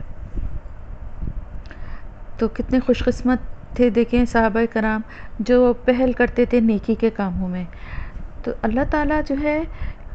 وہ ان کا درجہ بہت بڑا ہے، جو اللہ کی راہ میں کام کرنے والے اللہ کے مددگار ہیں۔ اسی طرح غزوہ حنین کے موقع پر جب مال غنیمت کی تقسیم ہونے لگی تو آپ صلی اللہ علیہ وسلم نے، کیونکہ قریش کا وہ زیادہ حصہ مطلب دیا، اور ان کی تھوڑی سی دل جوئی اور حوصلہ بڑھانے کے لیے، اور انصار کو نہیں دیا مال غنیمت میں سے حصہ، جس پہ کچھ جو تھے انصاریوں میں سے جو لوگ تھے انہوں نے تھوڑا مطلب اس کا ان کے برا مانا، اور کچھ ایسی بات کہی کہ اب جب حالات بہتر ہو گئے ہیں تو آپ صلی اللہ علیہ وسلم جو ہیں وہ اپنے قبیلے اور اپنے لوگوں کے لیے زیادہ وہ کر رہے ہیں۔ یہ باتیں آپ کے کان تک بھی پڑیں، اور آپ نے ان سب سرداروں کو بلایا۔ حالانکہ ان میں سے جو بڑے جو سردار تھے اور صحابہ کرام تھے، اکثریت ان کی ان باتوں میں شامل نہیں تھی، لیکن پھر بھی آپ نے سب کو بلایا، اور پھر آپ نے کہا کہ کیا ایسی بات جو میں نے سنی ہے اس طرح کی بات تھی؟ اور پھر آپ صلی اللہ علیہ وسلم نے فرمایا کہ کیا تمہیں یہ بہتر نہیں ہوگا کہ مال اور دولت جو ہے وہ قریش لے جائیں، اور تم اللہ کے رسول، اللہ کے نبی کو اپنے پاس رکھ لو؟ تو انصاری جو تھے وہ رونے لگے، اور انہوں نے کہا، یا رسول اللہ صلی اللہ علیہ وسلم، ہمیں کچھ نہیں چاہیے، ہمیں صرف آپ چاہیے۔ اور آپ دیکھیں آپ صلی اللہ علیہ وسلم نے ان کی محبت اور ان کے خلوص اور ان کی اس مہمان نوازی اور آپ کے ساتھ دینے کو کتنا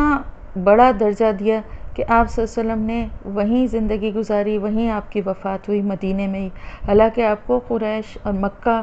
بہت پیارا تھا، مکہ، ظاہر ہے آپ کا آبائی وطن تھا، آپ کا آبائی گھر تھا وہاں، اور آپ کو وہاں سے بہت محبت تھی، لیکن اس کے باوجود آپ نے اس محبت کے رشتے کو نبھایا جو کہ ان لوگوں نے آپ کے ساتھ رکھا تھا.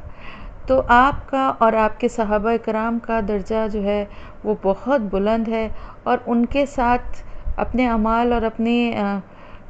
نیکیوں کے حساب سے تو کوئی بھی ان کے پاؤں کی گرد کو بھی نہیں چھو سکتا، لیکن اللہ سے دعا تو کر سکتے ہیں، خواہش تو کر سکتے ہیں نا. خواہش تو اچھی سے اچھی کرنی چاہیے. ہم جنت الفردوس کا بھی تو سوال کرتے ہیں، اپنے اعمال کی وجہ سے تو نہیں کرتے نا، ہمارے اعمال تو اس قابل ہیں ہی نہیں. ہمیں تو صرف اللہ کی رحمت کا ہی آسرا ہے نا، آپ صلی اللہ علیہ وسلم کی شفاعت کا آسرا ہے. تو پھر اچھی سے اچھی دعا کریں، اور ہمیں بھی یہی دعا کرنا چاہیے کہ اللہ پاک ہمیں ان صحابہ کرام میں شامل فرما لے، ان مسلمانوں میں شامل فرما لے جنہیں بغیر حساب کتاب کے وہ اپنی رحمت سے جنت الفردوس میں جگہ دے گا. اللہ پاک ہم سے حساب کتاب نہ لے، اور اپنی رحمت سے ہمارے گناہوں کو معاف کر کے ہمیں جنت الفردوس میں جگہ عطا فرما دے. تو اچھی دعا کرنا جو ہے وہ بہت ضروری ہے، اور دعا ہمیشہ اچھی سے اچھی، بڑی سے بڑی مانگیں. کبھی بھی یہ نہ سوچیں کہ ہم اس قابل نہیں ہیں اور ہم کس منہ سے دعا مانگیں. یہ سب شیطان آپ کے دل میں وسوسے ڈالتا ہے. دعا مانگیں، کوشش بھی کریں، یہ نہیں کہ سارے برے کام کرتے رہیں اور کہیں جی بس دعا تو ہم کر ہی رہے ہیں. تو دعا کے ساتھ ساتھ اچھے کام کرنے کی بھی کوشش کریں، لیکن دعا بھی ساتھ ساتھ مانگتے رہیں، اور اپنی نیکیوں کے حساب سے نہیں، اللہ کی رحمت کا سوچ کے اس حساب سے مانگے. تو انہوں نے بھی ایسی ہی دعا مانگی، اور یہ بہت پیاری دعا ہے، وَمَكَرُوا وَمَكَرَ اللَّهُ. اب لیکن کیا ہوا؟ اب دوسری طرف بنی اسرائیل جو تھے ان کا کیا حال تھا؟ یہ تو انصاری جو ہیں وہ یہ بات کہہ رہے تھے، اور وہ وہاں چالیں چل رہے تھے. کیا چالیں چل رہے تھے؟ کہ پہلے تو انہوں نے اپنے طور پر ہی یہ کہہ دیا، اپنے دین کے حساب، اپنی کتاب کے حساب سے انہوں نے یہ فتویٰ سنا دیا کہ یہ تو جو ہے یہ باغی ہیں، اور یہ جو بھی باتیں کر رہے ہیں، یہ جو بھی کچھ بتاتے ہیں، یہ اللہ کا کلام نہیں ہے، بلکہ یہ لوگوں میں فساد اور بغاوت کے جذبات پیدا کرنے کے لیے یہ ساری تبلیغ کرتے ہیں.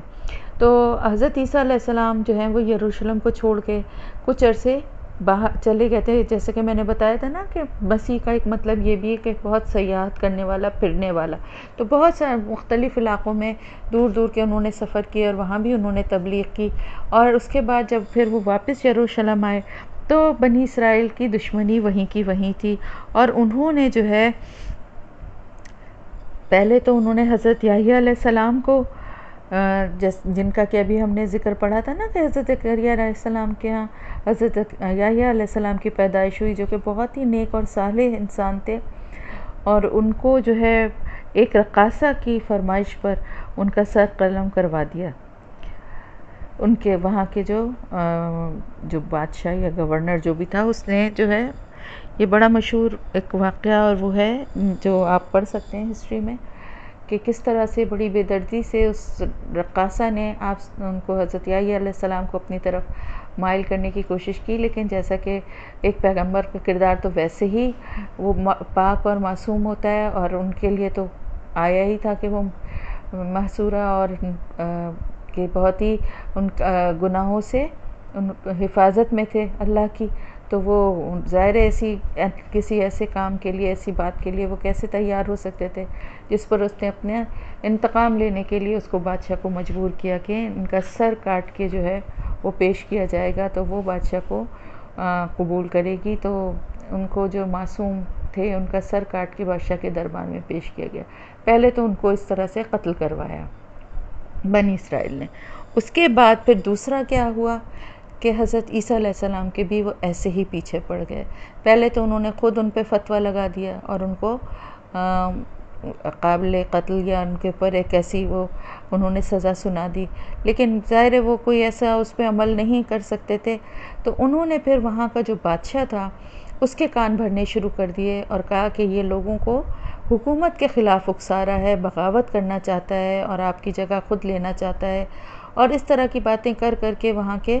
بادشاہ کو جو ہے وہ مجبور کر دیا کہ اس نے حضرت عیسیٰ علیہ السلام کو قید میں ڈال دیا اور ان کو سولی پہ چڑھانے کا فیصلہ یا سزا سنا دی گئی۔ تو سولی جو ہے اس زمانے میں مارنے کے لیے جو جیسے ہر دور کی الگ وہ سزائیں ہوتی ہیں کہ پھانسی کی سزا، یا آج کل جیسے بہت سارے ممالک میں الیکٹرک چیئر یا اور بھی گیس کے ذریعے یا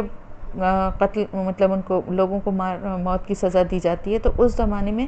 سولی پہ چڑھایا جاتا تھا۔ تو حضرت عیسیٰ علیہ السلام کو جب سولی پہ چڑھانے کی سزا دے دی گئی، لیکن وہ بادشاہ جو تھا وہ بھی تذبذب میں تھا، یعنی اس کو بھی اتنا ان لوگوں کی باتوں پہ یقین نہیں تھا، اور حضرت عیسیٰ علیہ السلام کی شخصیت اور ان کی باتوں سے اس کے دل پر بھی اثر ہوتا تھا، اور وہ ڈرتا بھی تھا کہ کہیں میں کوئی غلط کام مجھ سے نہ ہو جائے، لیکن ان لوگوں کا پریشر بہت زیادہ تھا۔ اب آپ یہ دیکھیے کہ روم کا بادشاہ ہے، ہاں، اور یہ سارے کے سارے کون ہیں؟ یہ بنی اسرائیل یا مسلمان ہیں، اور یہ اس بادشاہ کو مجبور کر رہے ہیں کہ تم ایک پیغمبر کے قتل کے لیے تیار کرنے کے لیے اس کو مجبور کر رہے ہیں کہ وہ ان کو یہ موت کی سزا دے۔ یہ تھا ان کا کیریکٹر، جس کو یہ خود مار سکتے تھے اس کو تو خود ہی مار دیتے تھے، اور جہاں ان کا بس نہیں چلتا تھا وہاں پر یہ اس طریقے کے ہتھ کنڈے آزماتے تھے۔ تو یہ جو ہے انہوں نے اس بادشاہ کو اس حد تک مجبور کر دیا اور اس کو اتنا بدگمان کر دیا کہ بادشاہ جو ہے وہ ان کی جان کا دشمن ہو گیا، اور ان کو چاروں طرف سے ان کے گھر کو گھیر کے ان کو قید کر لیا۔ اب یہاں پر ان کو سزا دے دی گئی۔ اب اللہ تعالیٰ کیا فرما رہا ہے؟ اللہ تعالیٰ فرما رہا ہے کہ وہ تو چالیں چل رہے تھے، لیکن اللہ بھی تدبیر کر رہا تھا، ٹھیک ہے؟ اللہ کے جو رسول ہوتے ہیں وہ اللہ کے نمائندے ہوتے ہیں نا دنیا میں، اور ظاہر ہے وہ اللہ پہ توکل کرنے والے ہیں، تو جو اللہ کے اوپر توکل کرتا ہے، اللہ کے کام کرتا ہے، تو پھر اس کو اللہ کی مدد بھی حاصل ہوتی ہے۔ تو اللہ پاک بھی تدبیر کر رہا تھا، اور اللہ بہتر تدبیر کرنے والا ہے، کیونکہ اللہ پاک کے نام کے ساتھ جہاں کہیں بھی مکر آئے گا قرآن میں تو اس کا مطلب خیر کے ساتھ ہی ہوگا، کیونکہ اللہ کی تدبیر جو ہے وہ خیر والی ہی ہوگی۔ وہ جو چالیں چل رہے تھے وہ شر تھا، لیکن اللہ کی تدبیر خیر والی تھی۔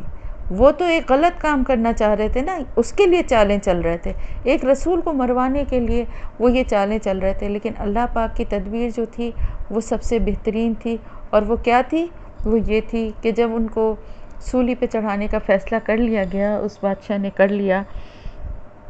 اور یہاں تک کہا جاتا ہے کہ کوئی ان کا تہوار تھا جس پر کہ 2 آدمی جو تھے جن کو سولی پہ دیے جانے کا فیصلہ سنا دیا گیا تھا، جس میں سے ایک ڈاکو تھا اور ایک حضرت عیسیٰ علیہ السلام تھے۔ تو اس بادشاہ نے ایک دفعہ پھر لاسٹ ٹائم ان سے بنی اسرائیل کے لوگوں سے، ان کے جو علماء تھے ان سے کہا کہ ایک کو اس مطلب تہوار کے موقع پہ ایک آدمی کو رہا کرنا ہے، تو تم بتاؤ ان دونوں میں سے میں کس کو رہا کروں؟ اس کا ارادہ تھا حضرت عیسیٰ علیہ السلام کو رہا کرنے کا، لیکن بنی اسرائیل اس کے پیچھے پڑ گئے اور کہا کہ نہیں، ان کو چھوڑنا جو ہے وہ بڑا خطرناک ہوگا آپ کی حکومت کے لیے، یہاں تک کہ انہوں نے اس ڈاکو کو آزاد کروا دیا، اور حضرت عیسیٰ علیہ السلام کو سولی پہ چڑھانے کا فیصلہ ہو گیا۔ پھر اللہ تعالیٰ کیا فرماتا ہے؟ اللہ تعالیٰ فرماتا ہے کہ پھر اس قال اللہ یا عیسیٰ انی متوفیکا و رافعوکا، یعنی میں تمہیں فوت کرنے والا ہوں۔ فوت کا جو مفہوم ہے نا اصل، وہ ہمارے پاس جو ہے کہ صرف مرنا ہی نہیں ہے فوت کا مطلب، کیونکہ قرآن میں کئی جگہ نیند کو بھی موت کہا گیا ہے، نیند کی حالت کو بھی فوت کرنا کہا گیا ہے کہ اللہ تعالیٰ اس حالت میں فوت کر دیتا ہے، اور پھر جس کو چاہتا ہے وہ زندہ کرتا ہے، اور جس کو چاہتا ہے اسی نیند کی حالت میں ہی اپنے پاس بلا لیتا ہے۔ تو فوت کرنا جو ہے وہ اس کا مطلب ہمیشہ صرف یہ نہیں ہوتا، کیونکہ دیکھیں جو فوت ہوئے ہیں وہ بھی تو ایک دن زندہ ہوں گے نا، اور اسی طرح نیند سے بھی تو انسان جاگتا ہے۔ تو فوت جو ہے نا اس کے اصلی معنی وصول کرنے کے یا لینے کے ہیں۔ تو اس کا اصل جو یعنی آپ سمجھیں کہ اس کا مطلب ہے کہ کسی کو کسی عہدیدار کو اس کے منصب سے واپس بلا لینا. اسی لیے آپ دیکھیے کہ ہمیں دعا پڑھنی چاہیے نا، جو رسول اللہ صلی اللہ علیہ وسلم جب نیند سے بیدار ہوتے تو فرماتے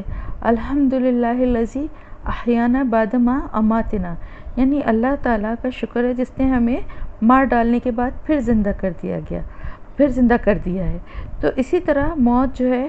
وہ اللہ تعالیٰ قرآن میں بھی ایک جگہ پر آیا ہے کہ هو الذی یتوفاکم باللیل، کہ وہی ہے خدا، وہی ذات ہے جو کہ تمہیں رات کو فوت کر دیتا ہے، یعنی سلا دیتا ہے، یعنی سونے کے لیے بھی آتا ہے اور واپس بلا لینے کے لیے بھی آتا ہے. تو یہاں پر اللہ تعالیٰ نے کیا فرمایا کہ ہو سکتا ہے ہمیں، جو مجھے پڑھ کے اندازہ ہوا کہ ہو سکتا ہے حضرت عیسیٰ علیہ السلام کو حالت نیند میں اللہ پاک نے اوپر آسمانوں پہ بلایا ہو، کیونکہ آسمان کا سفر تو ظاہر ہے بہت لمبا، اور اللہ پاک جس طرح سے بلاتا ہے پلک جھپکتے میں، کس طرح بلایا ہوگا یہ تفصیل تو اللہ کو ہی پتہ ہے. لیکن ایسا لگتا ہے کہ وہ حالت نیند میں یا ایسے اس میں، کیونکہ ایک یہ بھی بات ہے نا، جیسے میں نے بتایا کسی کو اپنے منصب یا عہدے سے واپس بلانا، جیسے کسی بادشاہ نے کسی اسٹیٹ میں کوئی گورنر بھیجا، لیکن اس کے بعد وہاں پہ دوسرے گورنر کو بھیج کے اس کو واپس بلا لیا، یا کسی جنگ کے لیے کسی سپہ سالار کو جنگ کے لیے روانہ کیا، مگر کچھ ضرورت پڑنے پہ اس کو واپس بلا کے کسی دوسرے کو اس کی جگہ بھیج دیا. بالکل اسی طرح سے، کیونکہ حضرت عیسیٰ علیہ السلام کا بھی کام ابھی مکمل نہیں ہوا تھا، اور انشاءاللہ اللہ کے حکم سے وہ جب آئیں گے دوبارہ تو وہ اپنی باقی کی زندگی گزار کے اور اپنا باقی کام جو اللہ کے حکم سے جو کچھ ہے اس کو پورا کریں گے. تو ابھی ان کا منصب، ان کا کام پورا نہیں ہوا تھا، تو اللہ تعالیٰ نے ان کو واپس اپنے پاس بلا لیا اور بلند کر دیا.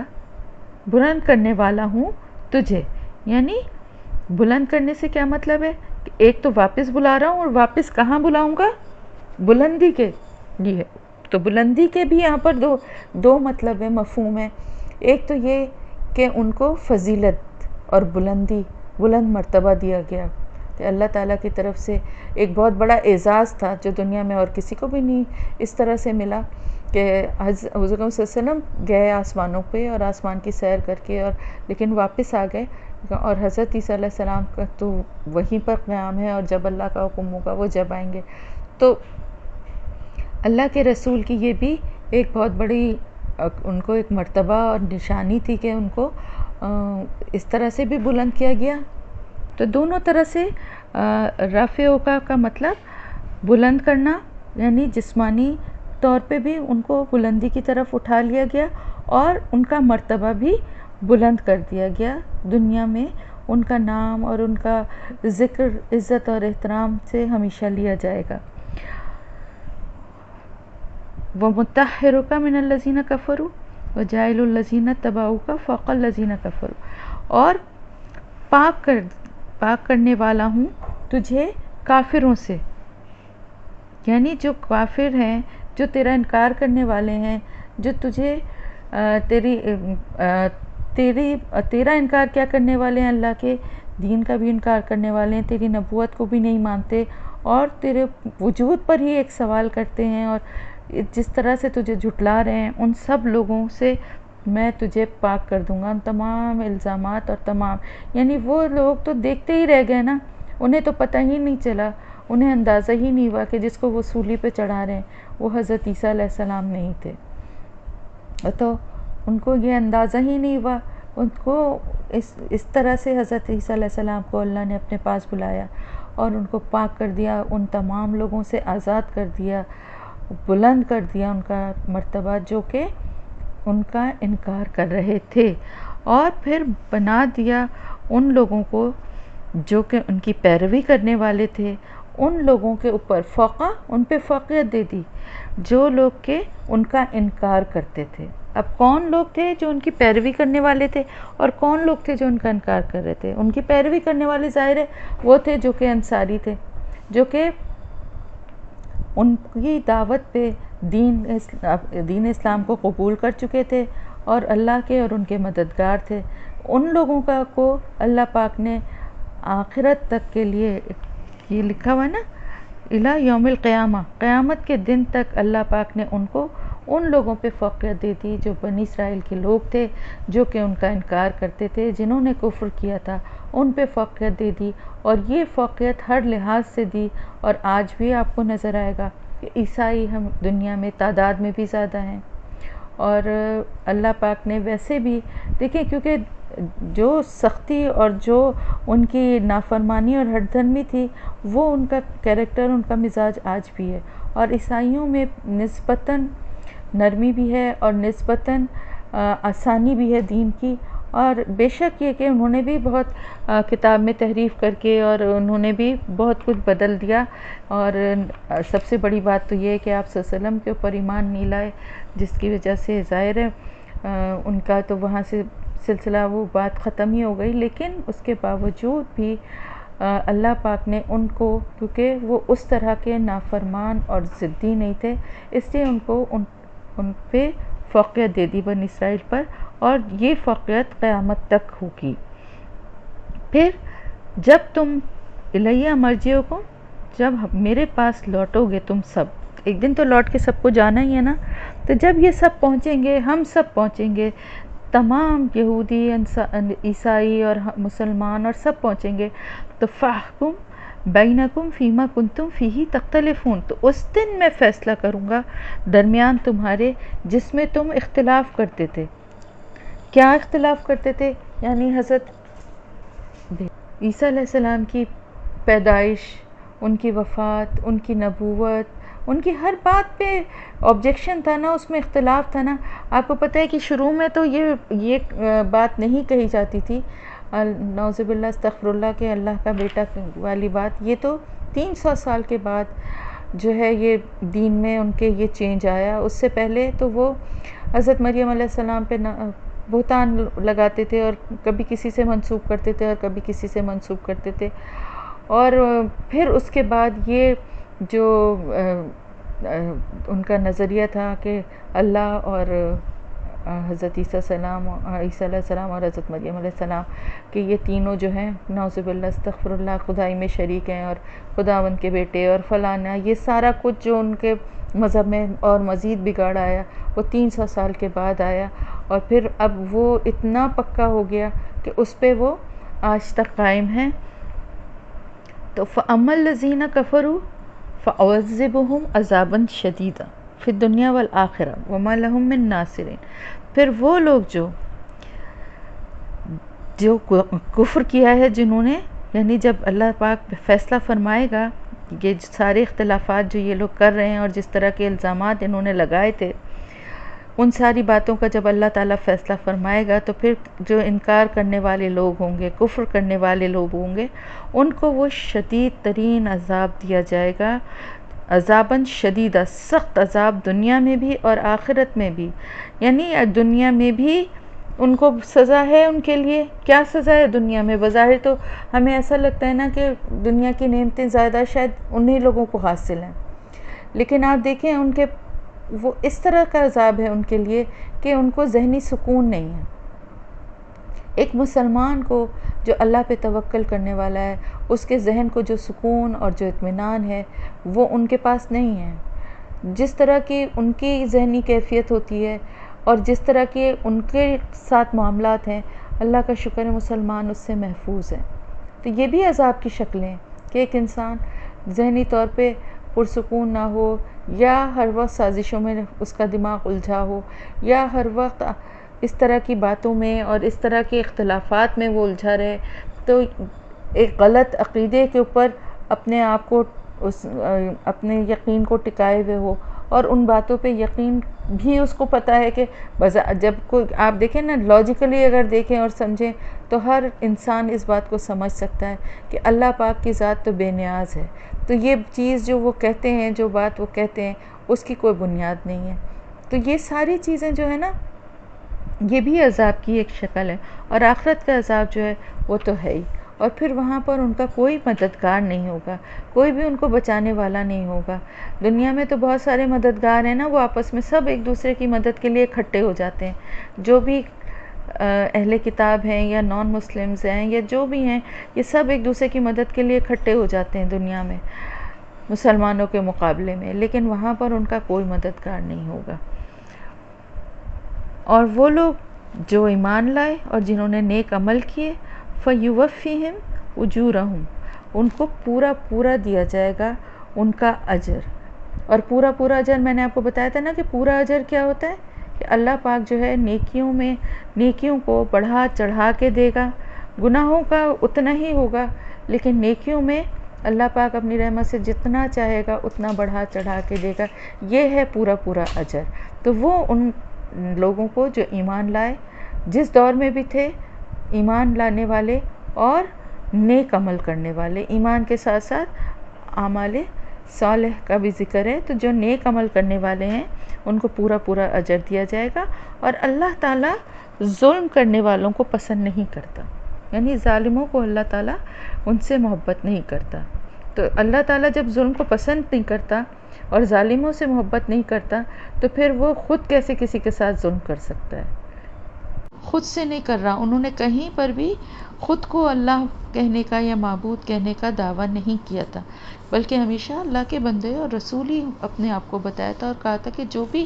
معجزات مجھے دیے گئے ہیں اللہ کی طرف سے اور اللہ کے حکم سے ہی میں جو بھی کام کر رہا ہوں وہ اللہ کے حکم سے ہی ہے۔ اچھا، جو اللہ کا بیٹا مانتے تھے وہ یہ کہتے تھے کہ باپ تو کوئی ان کا تھا ہی نہیں، تو بغیر باپ کے کیسے، تو پھر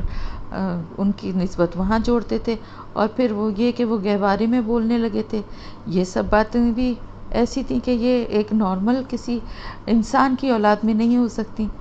تو اس کا بھی جواب دے دیا گیا پچھلی آیات میں۔ آپ دیکھیں نا، جو پچھلی آیت تھی وہ ساری ان کے تمام جو عقائد تھے ان کا جواب ہے۔ تو اللہ تعالیٰ ان ظالموں اور منکروں کے قول سے پاک اور بلند ہے، اور ان کے تمام عقائد کی تردید ہم نے ابھی پچھلی آیات میں پڑھ لی کہ قرآن کریم میں نازل ہو گئی۔ تو جب یہ تینوں حضور صلی اللہ علیہ وسلم سے بات چیت کر چکے تو آپ نے فرمایا کہ تم مسلمان ہو جاؤ۔ انہوں نے کہا ہم تو ماننے والے ہیں۔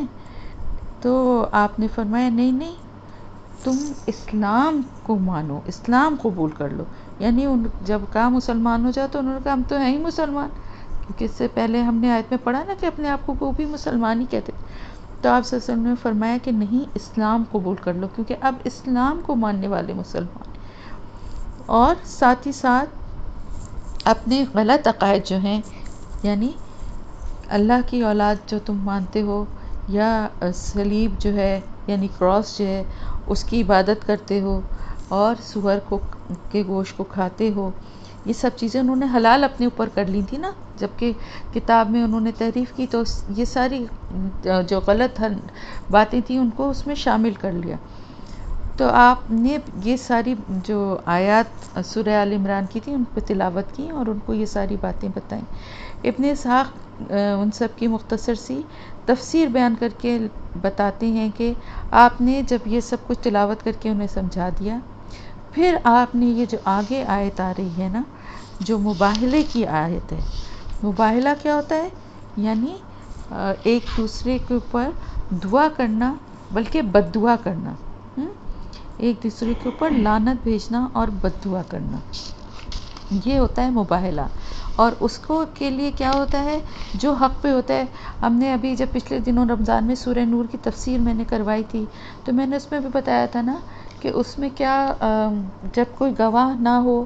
اور ایسی سچویشن ہو تو پھر کیا کیا جاتا ہے؟ اللہ کو گواہ بنا کے کہا جاتا ہے کہ 4 دفعہ یہ کہا جاتا ہے کہ میں سچ بول رہی ہوں یا میں سچ بول رہا ہوں، اور 5ویں دفعہ کہا جاتا ہے کہ اللہ کی لعنت ہو، جو بھی کہہ رہا ہے اگر وہ جھوٹ بول رہا ہے تو اس پر اللہ کی لعنت ہو۔ تو یہ ہوتا ہے مباہلہ، کہ اللہ کے نام لے کے یا اللہ کے کو گواہ بنا کے دوسرے کے اوپر لعنت کی جائے، جو حق پر ہے وہ دوسرے پہ کرے۔ تو آپ صلی اللہ علیہ وسلم نے فرمایا، اللہ تعالیٰ نے آپ صلی اللہ علیہ وسلم کو یہ طریقہ بتایا کہ یہ بات جب یہ بات کلیئرلی تم نے بتا دی، یہ علم ان تک پہنچا دیا، اس کے بعد بھی اگر وہ جھگڑا کریں تم سے، یعنی اس کے بعد بھی وہ ماننے سے انکار کر دیں اور حجت بازی کریں، تو پھر اب کیا راستہ رہ گیا ہے؟ تم ان سے کہو کہ تعالو، آؤ، بلا لو، ندو، بلا لو، ابنانا، اپنے بیٹوں کو، و ابناکم، اور تمہارے بیٹوں کو، یعنی ہم اپنے بیٹوں کو لے کر آئیں اور تم اپنے بیٹوں کو لے کر آؤ، و نساءنا، اور ہم اپنی عورتوں کو لے کر آئیں، و نساءکم، اور تم اپنی عورتوں کو لے کر آؤ، و انفسنا، اور ہم خود بھی آئیں، و انفسکم، اور تم بھی خود آؤ۔ تو جب سب آمنے سامنے ہوں تو پھر ثم نبتہل فنجعل لعنت اللہ علی الکاذبین، تو پھر ہم ایک دوسرے پر کے لیے خدا سے یہ دعا کریں کہ اللہ کی لعنت ہو جو بھی جھوٹا ہو۔ یہ ہے مباہلہ، یہ اس کے لیے اللہ تعالیٰ نے آپ صلی اللہ علیہ وسلم سے قرآن میں یہ فرمایا کہ تم ایسا کرو۔ یہ سن کر وہ کہنے لگے کہ اے ابو قاسم، ہمیں مہلت دیجیے کہ ہم آپس میں مشورہ کر لیں، پھر ہم اس کا جواب دیں گے۔ اب تنہائی میں بیٹھ کر انہوں نے تینوں جو تھے انہوں نے آپس میں مشورہ کیا۔ عاقب جو ان میں سے جو تھے وہ بہت دانا اور عقل مند سمجھے جاتے تھے، یعنی عبد المسیح جن کا نام تھا، انہوں نے اپنا حتمی فیصلہ ان الفاظ میں سنایا کہ اے جماعت نصارہ،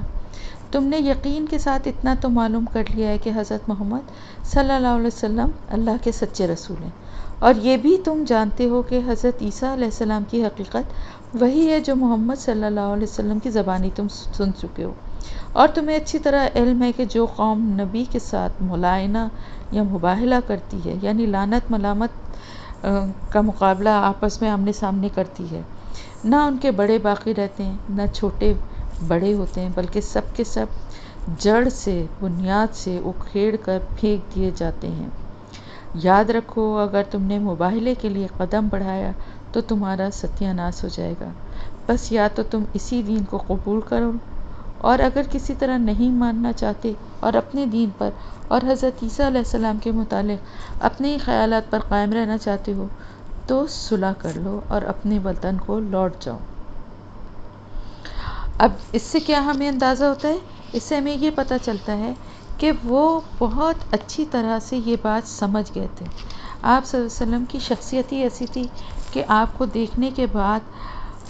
آپ کی شخصیت کے اثر سے ہی آپ کے چہرے سے جو ہے نا شان نبوت ظاہر ہوتی تھی، اور جو بھی دیکھتا تھا آپ کو اس کا دل خود بخود آپ کی طرف کھنچتا تھا، اور جب آپ اللہ کا کلام سناتے تھے تو وہ دل پر اس کے اثر کرتا تھا۔ اور پھر جو نشانیاں تھیں آپ صلی اللہ علیہ وسلم کی، وہ ان کی کتاب انجیل میں بھی موجود تھیں، اور وہ جو کلام اللہ کا پڑھ کے سنا رہے تھے وہ وہی کلام تھا جو ان کی انجیل اور تورات میں بھی اسی طرح سے تھا۔ تو اس کی وجہ سے وہ پہچان تو گئے تھے۔ اب یہ آپس میں انہوں نے حضور اکرم صلی اللہ علیہ وسلم سے بات نہیں کہی، لیکن آپس میں انہوں نے یہ ڈسکس کیا کہ ہم سمجھ تو گئے ہیں اس چیز کو کہ جو باتیں آپ صلی اللہ علیہ وسلم بتا رہے ہیں جو قرآن میں آئی ہیں، حضرت عیسیٰ علیہ السلام کا معاملہ بالکل ویسا ہی ہے، اور حضور صلی اللہ علیہ وسلم اللہ کے سچے رسول ہیں، یہ بھی ہم سمجھ گئے ہیں، لیکن وہی ضد اور ہٹ دھرمی جو بنی اسرائیل میں تھی۔ تو اس نے یہ کہا کہ تمہارے پاس دو ہی راستے ہیں، یا تو ایمان لے آؤ اور یا پھر ان سے صلح کر لو۔ تو اب انہوں نے کیا کیا، یہ صلح مشورہ کرنے کے بعد وہ پھر دربار نبوی میں حاضر ہوئے، یعنی مباہلے کا تو ان کو ایسا خوف تھا کہ وہ اس کو کرنے کے لیے کسی طرح سے بھی تیار نہیں تھے، کیونکہ ان کو معلوم تھا کہ اس کے بعد تو تباہی اور بربادی ایک نبی کی لعنت اللہ کی طرف سے جو وہ ان کو کے لیے کرے گا تو ان کی نسلیں تک ختم ہو جائیں گی اور کوئی ان کا نام و نشان باقی نہیں رہے گا۔ تو انہوں نے آپ صلی اللہ علیہ وسلم کے پاس آ کر کہا کہ اے ابو قاسم، ہم آپ سے ملاعنہ کرنے کے لیے تیار نہیں ہیں، آپ اپنے دین پر رہیے اور ہم اپنے خیالات پر ہیں، لیکن آپ ہمارے ساتھ اپنے صحابیوں میں سے کسی ایسے شخص کو بھیج دیں جس سے آپ خوش ہوں کہ وہ ہمارے مالی جھگڑوں کا ہمارے درمیان فیصلہ کر دیں، آپ لوگ ہماری نظر میں بہت ہی پسندیدہ ہیں۔ پھر اس دن جو ہے اس کے بعد جو ہے انہوں نے جزیہ دینے کا ارادہ ظاہر کیا، یعنی جزیہ کا مطلب یہ ہوتا ہے کہ وہ علاقے جو کہ مسلمان نہیں ہوتے، اسلام نہیں لاتے، اور وہ اسلامی ریاست کا حصہ جب بنتے ہیں تو وہاں کے رہنے والے جو ہیں وہ ذمہ ہوتے ہیں، جن کے ذمہ دار پھر مسلمان بن جاتے ہیں، تو وہ اپنی پروٹیکشن اور اپنے معاملات کی دیکھ بھال کے لیے ایک ٹیکس کی طرح ایک جزیہ دیتے تھے، جس کے عوض ان کے تمام معاملات جو ہیں وہ مسلمان جو ہیں وہ ان کی دیکھ بھال کرتے تھے۔ تو حضرت ابو عبیدہ بن جراح جو ہیں ان کے اوپر جو ہے آپ صلی اللہ علیہ وسلم نے ان کو طلب فرمایا اور کہا کہ ان کے ساتھ جاؤ اور ان کے اختلافات کا فیصلہ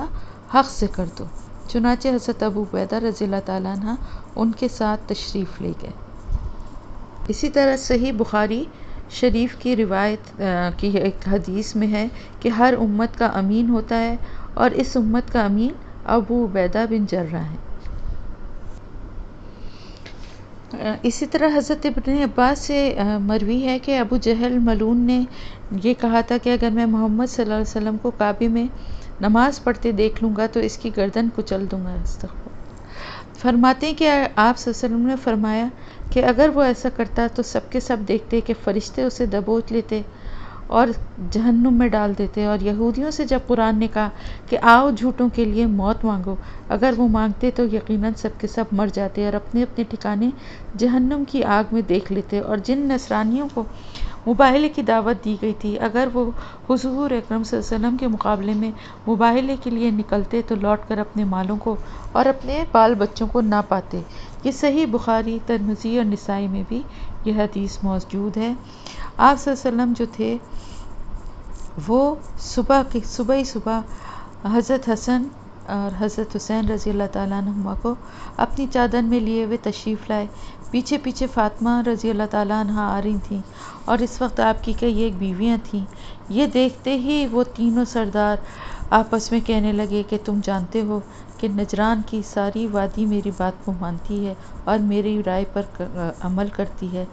سنو اللہ کی قسم، یہ معاملہ بڑا بھاری ہے۔ اگر یہ شخص مبعوث کیا گیا ہے تو سب سے پہلے اس کی نگاہوں میں ہم ہی ملعون ہوں گے اور سب سے پہلے اس کی تردید کرنے والے ہم ہی ٹھہریں گے۔ یہ بات اس کے اور اس کے ساتھیوں کے دلوں سے نہیں جائے گی اور ہم پر کوئی نہ کوئی مصیبت اور آفت آئے گی۔ اور دیکھتے کے ساتھ ہی آپ صلی اللہ علیہ وسلم کے گھر والوں کو دیکھنے کے بعد ویسے ہی ان کا جو ہے وہ دل ایک دم کانپ گیا، کیونکہ انہوں نے کہا کہ یہ جو حلیے اور یہ جو شکل صورتیں ہیں یہ نبی کے گھر والوں جیسی ہی ہیں، اور اب اس میں کوئی شک و شبہ ان کو نہیں رہا تھا۔ تو اس طرح سے یہ نجران کا وفد جو تھا وہ واپس لوٹ گیا۔ ان کی قسمت میں ایمان نہیں تھا۔ سب کچھ جاننے اور ماننے کے باوجود بھی انہوں نے جزیہ دے کے صلح کر لی لیکن ایمان نہیں لائے۔ ان ھذا لہو القصص الحق، بے شک یہ بالکل سچا قصہ ہے، سچے واقعات ہیں، بالکل حق کے ساتھ یہ واقعات ہیں، اور نہیں اللہ کے سوا کوئی بھی الہ نہیں ہے، وہ پاک ہے ان تمام الزامات اور بہتانوں سے جو کہ یہ جھوٹے لگاتے تھے۔ اللہ بھی پاک ہے اور اس کے رسول بھی پاک ہیں، اور اللہ کے سوا کوئی بھی الہ نہیں ہے، اور بے شک اللہ تعالیٰ زبردست حکمت والا ہے اور غالب آنے والا ہے۔ یعنی یہ کہ یہ سب جو باتیں بتائی جا رہی ہیں یہ بالکل سچی باتیں ہیں، اور ان پر جو یقین کرے وہ یہ سمجھ لے کہ اللہ تعالیٰ زبردست حکمت والا ہے، اپنے احکامات کو منوانا بھی وہ جانتا ہے لیکن وہ کسی پہ جبر نہیں کرتا۔ اللہ پاک کی نے دین میں کوئی جبر نہیں رکھا، تو یہ ساری دعوت اور یہ ساری باتیں بتانے کے بعد ان کو بھی آزاد ہی چھوڑ دیا گیا۔ فَإِن تَوَلَّوْا، پھر اگر وہ منہ موڑ لیں، فَإِنَّ اللَّهَ عَلِيمٌ بِالْمُفْسِدِينَ، اللہ تعالیٰ فساد کرنے والوں کو بے شک اللہ تعالیٰ جانتا ہے کون ہے فساد کرنے والے۔ اگر وہ منہ پھیر لیں تو منہ پھیر لینے کا کیا مطلب ہے؟ یعنی یہ سب کچھ جاننے کے باوجود بھی اگر وہ دین کا، حق کا انکار کرتے ہیں، جو کچھ ان کو بتا دیا گیا حضرت عیسیٰ علیہ السلام کے بارے میں، اور جو کچھ انہوں نے حضور اکرم صلی اللہ علیہ وسلم کی شخصیت کو دیکھ کے اندازہ لگا لیا، اس سے کیا پتہ چلا کہ انہوں نے حق کو جان لیا، لیکن اگر اس کے بعد بھی وہ منہ پھیرنے والے ہیں، پھر بھی وہ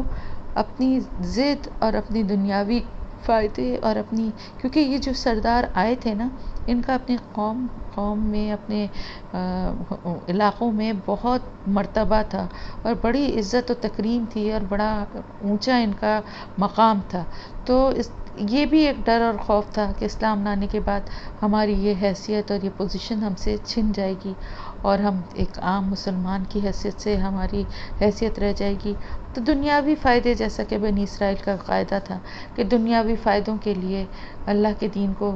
تھوڑی سی قیمت کے لیے بیچ دیتے تھے. تو پھر انہوں نے بھی یہی کیا، اور اگر یہ منہ موڑ لیتے ہیں تو پھر اللہ تعالیٰ جو ہے وہ مفسدین کے ساتھ، فساد کرنے والوں کے ساتھ، اللہ پاک کا بہت شدید اور سخت اللہ تعالیٰ کا عذاب ہے. اس لیے کہ ہم نے پڑھا ہے، یہ بھی پڑھا ہے ہم نے قرآن میں، کہ فساد جو ہے، فتنہ اور فساد قتل سے بھی زیادہ برا ہے. تو اس کا کیا مطلب ہوتا ہے؟ دین میں فساد، اصل فساد تو دین کا ہی ہے نا. ظاہر ہے جو دین پہ عمل کرنے والے، ایمان لانے والے نہیں ہوں گے تو پھر وہ دین کے اگینسٹ طرح طرح کی سازشیں اور طرح طرح سے نقصان پہنچانے کے لیے فساد کریں گے. تو وہ پھر کون ہوں گے؟ مفسدین ہی ہوں گے نا. تو اللہ تعالیٰ بہت اچھی طرح جانتا ہے ان فساد کرنے والوں کو. ایسی بات نہیں ہے کہ اللہ کی نظر سے کوئی بات چھپی ہوئی ہے. اگر وہ منہ پھیرتے ہیں اور وہ یہ سمجھتے ہیں کہ ہم ہی صحیح ہیں اور اللہ کو ہم دھوکہ دے لیں گے، نعوذ باللہ، تو یہ ان کی غلط، ان کا گمان ہے. اللہ تعالیٰ سب کچھ جانتا ہے، دلوں کے بھید بھی جانتا ہے، چھپی ہوئی باتیں بھی جانتا ہے، ظاہرہ بھی جانتا ہے. تو یہ ساری باتیں ان کو اس لیے بتائی گئی تھیں کہ وہ دین کے بارے میں جانیں، لیکن انہوں نے جاننے کے بعد بھی وہ اگر پھیر لیا تو ٹھیک ہے، اللہ پاک جانتا ہے، اور ان کے ساتھ کیا معاملہ کرنا ہے وہ بھی پھر اللہ کو معلوم ہے. تو یہاں پر ہماری تفسیر الحمدللہ کمپلیٹ ہو. ذالک نتلوہ علیک من الآیات والذکر الحکیم، یہ ہم پڑھ کر سنا رہے ہیں آپ کو اپنی آیات میں سے، اور یہ ذکر ہے یا نصیحت ہے حکمت والی. یعنی یہ آیات جو ہیں، یہ نشانیاں، یہ جو باتیں آپ کو بتائی جا رہی ہیں، کس کو؟ آپ کو، حضور صلی اللہ علیہ وسلم کا یہاں پر ذکر ہے، کیونکہ ان پہ یہ قرآن نازل ہوا نا. نتلوہ، ہم پڑھ کر سناتے ہیں اس کو. تو اللہ تعالیٰ یہاں فرما رہا ہے ہم پڑھ کے سناتے ہیں اس کو. حالانکہ ظاہر ہے اللہ تعالیٰ تو نہیں، اللہ کے پیغام کو حضرت جبرائیل علیہ السلام وحی کی شکل میں لاتے تھے اور پڑھ کے سناتے تھے. لیکن یہ بالکل اسی طرح سے ہے کہ جیسے کوئی بادشاہ جو ہے وہ اپنا کوئی میسج کسی میسنجر کے ذریعے کسی گورنر تک بھیجے یا کسی دوسری اسٹیٹ میں بھیجے، اور وہاں پر وہ بادشاہ کا وہ فرمان سنائے اور وہ کہے کہ یہ ہماری طرف سے یہ حکم دیا جاتا ہے کہ یہ کیا جائے. تو پڑھ کے تو بے شک وہ جو میسنجر ہے یا ایلچی ہے وہ سنا رہا ہے، لیکن در حقیقت الفاظ کس کے ہیں؟ بادشاہ کے. تو اسی طرح اللہ تعالیٰ کے الفاظ ہیں، اللہ تعالیٰ کے احکامات ہیں جو کہ پڑھ کے سنائے جا رہے ہیں حضرت جبرائیل علیہ السلام کے ذریعے آپ صلی اللہ علیہ وسلم کو، اور آپ صلی اللہ علیہ وسلم کے ذریعے سے ہم سب تک یہ اللہ تعالیٰ کی آیات پہنچی ہیں کہ یہ تمام نشانیاں، یہ ساری باتیں، یہ تمام آیات جو ہیں وہ حکمت سے بھری ہوئی ہیں. اور اس میں ذکر ہے، یعنی اللہ کا ذکر بھی ہے، اور ذکر کا مطلب ہے نصیحت، یاد رکھنے والی باتیں، یاد رکھنا. تو یہ وہ ذکر ہے جس سے کہ حکمت سے بھرا ہوا، یہ وہ ذکر ہے جو کہ یاد رکھنا ہے، جس سے کہ سبق حاصل کرنا ہے، جس کو کہ ہمیں بھی جس سے نصیحت حاصل کرنی ہے. یہ ایسی نشانیاں ہیں، یہ ایسی آیات ہیں جن کو کہ اللہ تعالیٰ نے اس قرآن کے ذریعے ہم تک پہنچایا ہے. کیونکہ یہ سارے واقعات تو بہت پہلے ہو کے گزر چکے، اور یہ وہ دور بھی گزر چکا، اور ظاہر ہے جیسے کہ پہلے تھا کہ اتنی کوئی ترقی نہیں تھی، اتنی سورس آف انفارمیشن کوئی نہیں تھے، کوئی ایسی نہیں تھے کہ کتابیں بہت چھپتی ہوں یا محفوظ ہوں، یا کوئی تاریخ ایسی لکھی جا رہی ہو جو ہر ایک کی پہنچ تک ہو. تو اس ان واقعات کی جتنی ڈیٹیل اور باریکی جو ہے تو اللہ تعالیٰ نے قرآن میں بیان فرمائی. ایک طرف اپنے پیغمبر کی بھی انہوں نے ان کو بھی ان الزامات سے بری اللہ تعالیٰ نے فرما دیا جو کہ ان پہ لگائے جا رہے تھے، اور دوسری طرف سب کے لیے ایک نصیحت کا بھی سامان ان آیات میں ہے۔ انا بے شک مسئلہ عیسیٰ، مثال عیسیٰ کی، عند اللہ اللہ کے پاس، جیسے کہ مثال آدم علیہ السلام کی۔ یعنی اس بات پہ کیوں حیران ہوتے ہیں، کس بات کی حیرت ہے ان کو؟ اگر حضرت عیسیٰ علیہ السلام کی پیدائش پر ان کی تو ماں موجود ہے نا، ایک ماں کے ذریعے اللہ پاک نے ان کو اپنی قدرت سے پیدا کیا، جبکہ ان کے سامنے تو حضرت آدم علیہ السلام کی مثال بھی ہے، جو کہ ماں اور باپ دونوں کے بغیر اللہ تعالیٰ نے اپنی قدرت سے ان کو پیدا کیا تھا۔ تو اس وقت کون تھا؟ ان کے ماں باپ میں سے تو کوئی بھی نہیں تھا نا۔ اور اسی طرح حضرت حوا علیہ السلام جو ہیں وہ ان کی بھی کوئی ماں باپ نہیں تھے،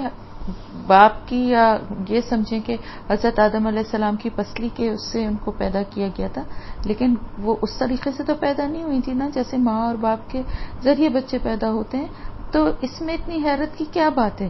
یا اس میں اللہ تعالیٰ کی قدرت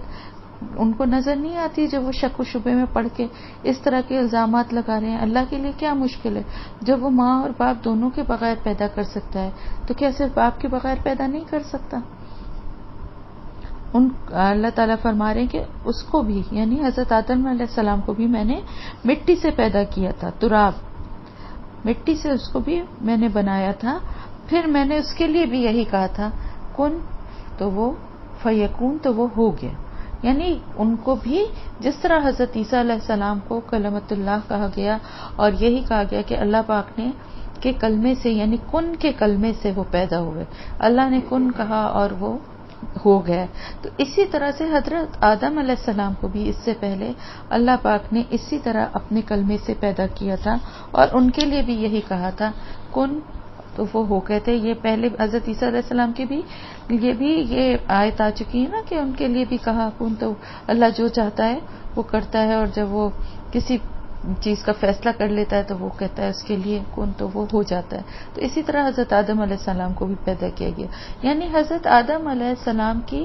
پیدائش سے اللہ پاک کی مثال دے رہا ہے کہ اس کو دیکھ کے بھی ان کو شک و شبہ ہوتا ہے، اور وہ نعوذ باللہ استغفر اللہ حضرت عیسیٰ علیہ السلام کے بارے میں ایسی بات یا ایسا گمان رکھتے ہیں اور اتنی بڑی بات کہتے ہیں، تو ان کے سامنے تو یہ بھی ایک بہت بڑی نشانی موجود ہے۔ تو اس کے بعد تو ان کو اس بات پہ اللہ کی قدرت کے بارے میں کوئی شک نہیں ہونا چاہیے، اور یہ جو ہے یہ حق ہے، اصل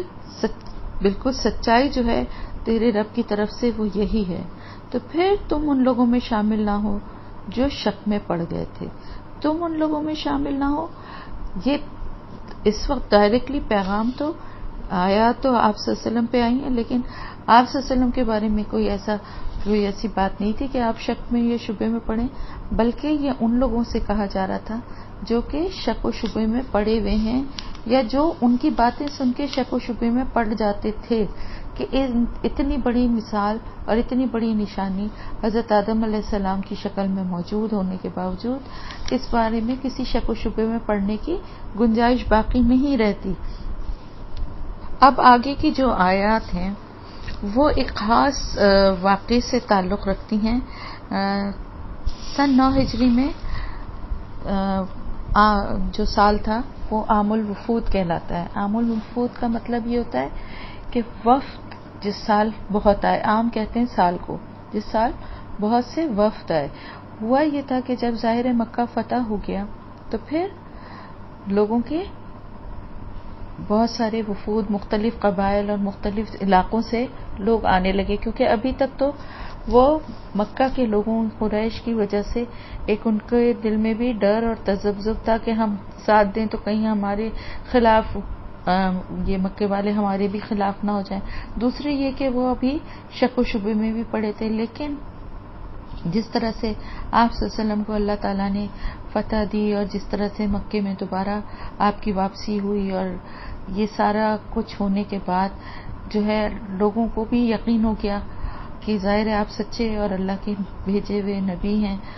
اور وہ آنے لگے صلح کے لیے، اور ان میں سے بہت سارے قبائل جو ہیں وہ ایمان بھی لے آئے، جو کہ ہم نے اذا جاء نصر اللہ میں ہم نے پڑھا ہے نا کہ وَرَأَيْتَ النَّاسَ يَدْخُلُونَ فِي دِينِ اللَّهِ أَفْوَاجًا، اور دیکھا آپ نے کس طرح سے دین میں لوگ افواجہ یعنی گروہ در گروہ یا مختلف وفد اور قبائل جو تھے وہ شامل ہونے لگے دین کی ایک طرح سے جب تکمیل ہو گئی اور اس کی تبلیغ کا بھی فرض آپ صلی اللہ علیہ وسلم نے قرآن کا پیغام بھی لوگوں تک پہنچا دیا، تو اب اس کو اور مزید پھیلانے کے لیے پھر لوگوں کے گروہ آتے تھے اور آپ صلی اللہ علیہ وسلم سے بات کرتے تھے اور آپ صلی اللہ علیہ وسلم سے اللہ کا پیغام سنتے تھے اور ایمان اکثریت جو تھی وہ تو ایمان ہی لے آتی تھی۔ تو یہاں پر ان وفود میں سے ایک وفد جو تھا وہ نجران سے عیسائیوں کا بھی آیا۔ تو یہ ساری آیات جو ہیں ایک طرح سے ان کے بارے میں ان کی تسلی، ان کی باتوں کا جواب ہے۔ جو الزامات انہوں نے لگائے،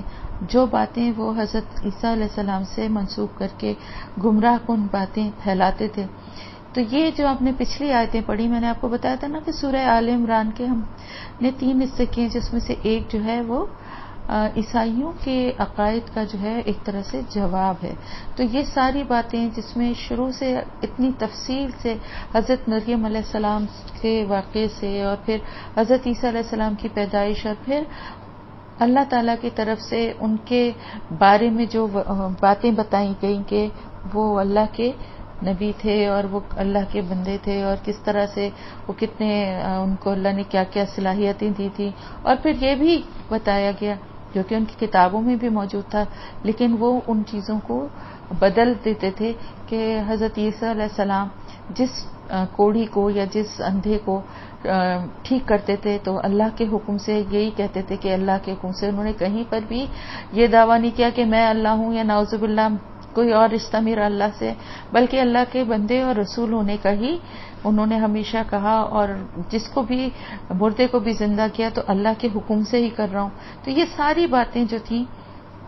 یہ اس کا جواب تھی جو کچھ بھی وہ ان پہ بہتان لگاتے تھے، اور ساتھ ہی ساتھ آخری میں بالکل اللہ پاک نے ایک ایسی مثال دی کہ جس کے بعد بات ہی ختم ہو گئی کہ اگر ان کو شک ہوتا ہے ان کی پیدائش میں تو حضرت آدم علیہ السلام کی مثال بھی تو ان کے سامنے ہے نا،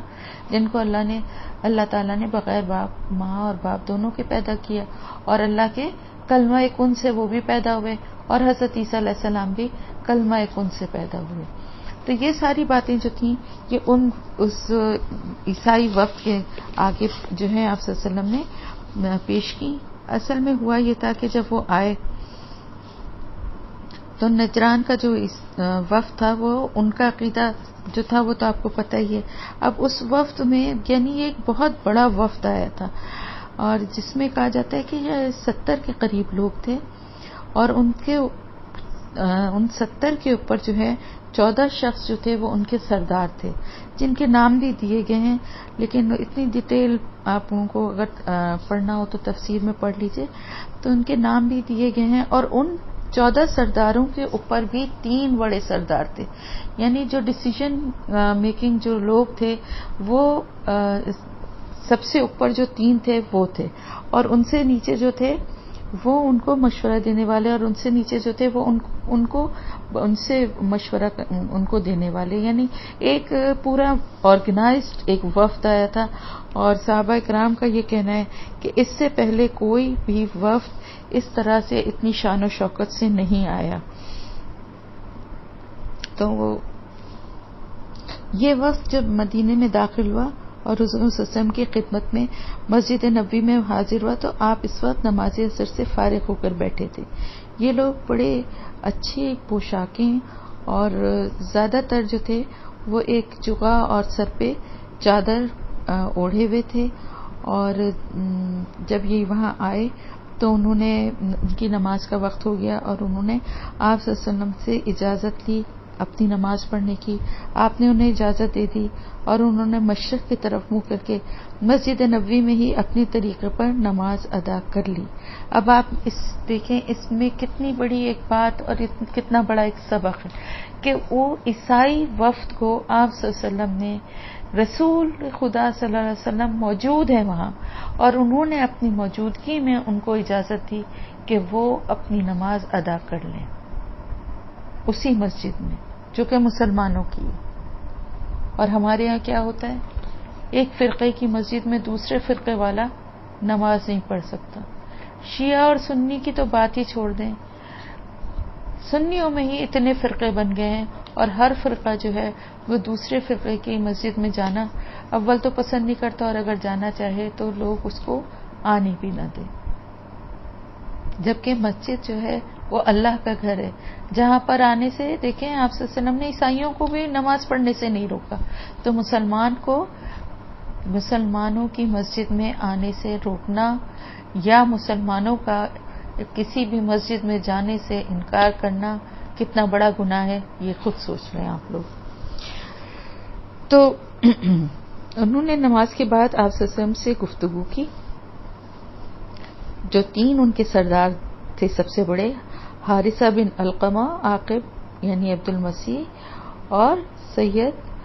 یہ اگرچہ تھے تو عیسائی مذہب پر ہی، لیکن آپس میں، کیونکہ آپ کو پتہ ہے عیسائیوں میں آپس میں بھی اختلاف ہے،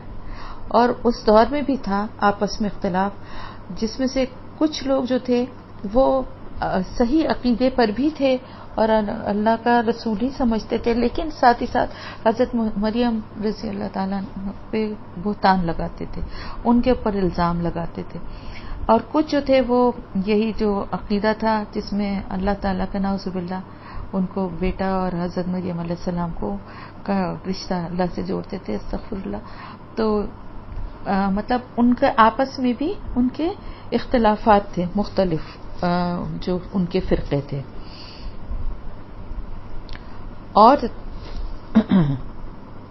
اور ان کے پاس جو وہ دلیل دیتے تھے کہ حضرت عیسیٰ علیہ السلام جو ہیں وہ نعوذ باللہ اللہ، یا تو وہ خود اللہ ہیں، کیونکہ ایک فرقے کا یہ بھی خیال تھا کہ اللہ تعالیٰ خود انسانی شکل میں آ گیا تھا،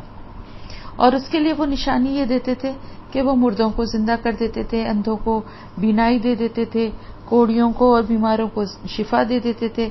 تو مٹی کی چڑیا بنا کے پھونک مارتے تھے تو وہ زندہ ہو جاتی تھی. تو وہ یہ ساری باتیں کرتے تھے کہ یہ سب کچھ جو ہے ان کے اللہ ہونے کا ثبوت تھا. تو اسی لیے آپ نے ابھی پچھلی آیت میں اس کا جواب پڑھ لیا نا کہ وہ کیا کہتے ہیں اپنی قوم سے کہ میں اللہ کی طرف سے لے کر آیا ہوں، جو بھی کام میں کر رہا ہوں باذن اللہ، اللہ کے حکم سے کر رہا ہوں، اللہ کے اذن سے کر رہا ہوں، کچھ بھی میں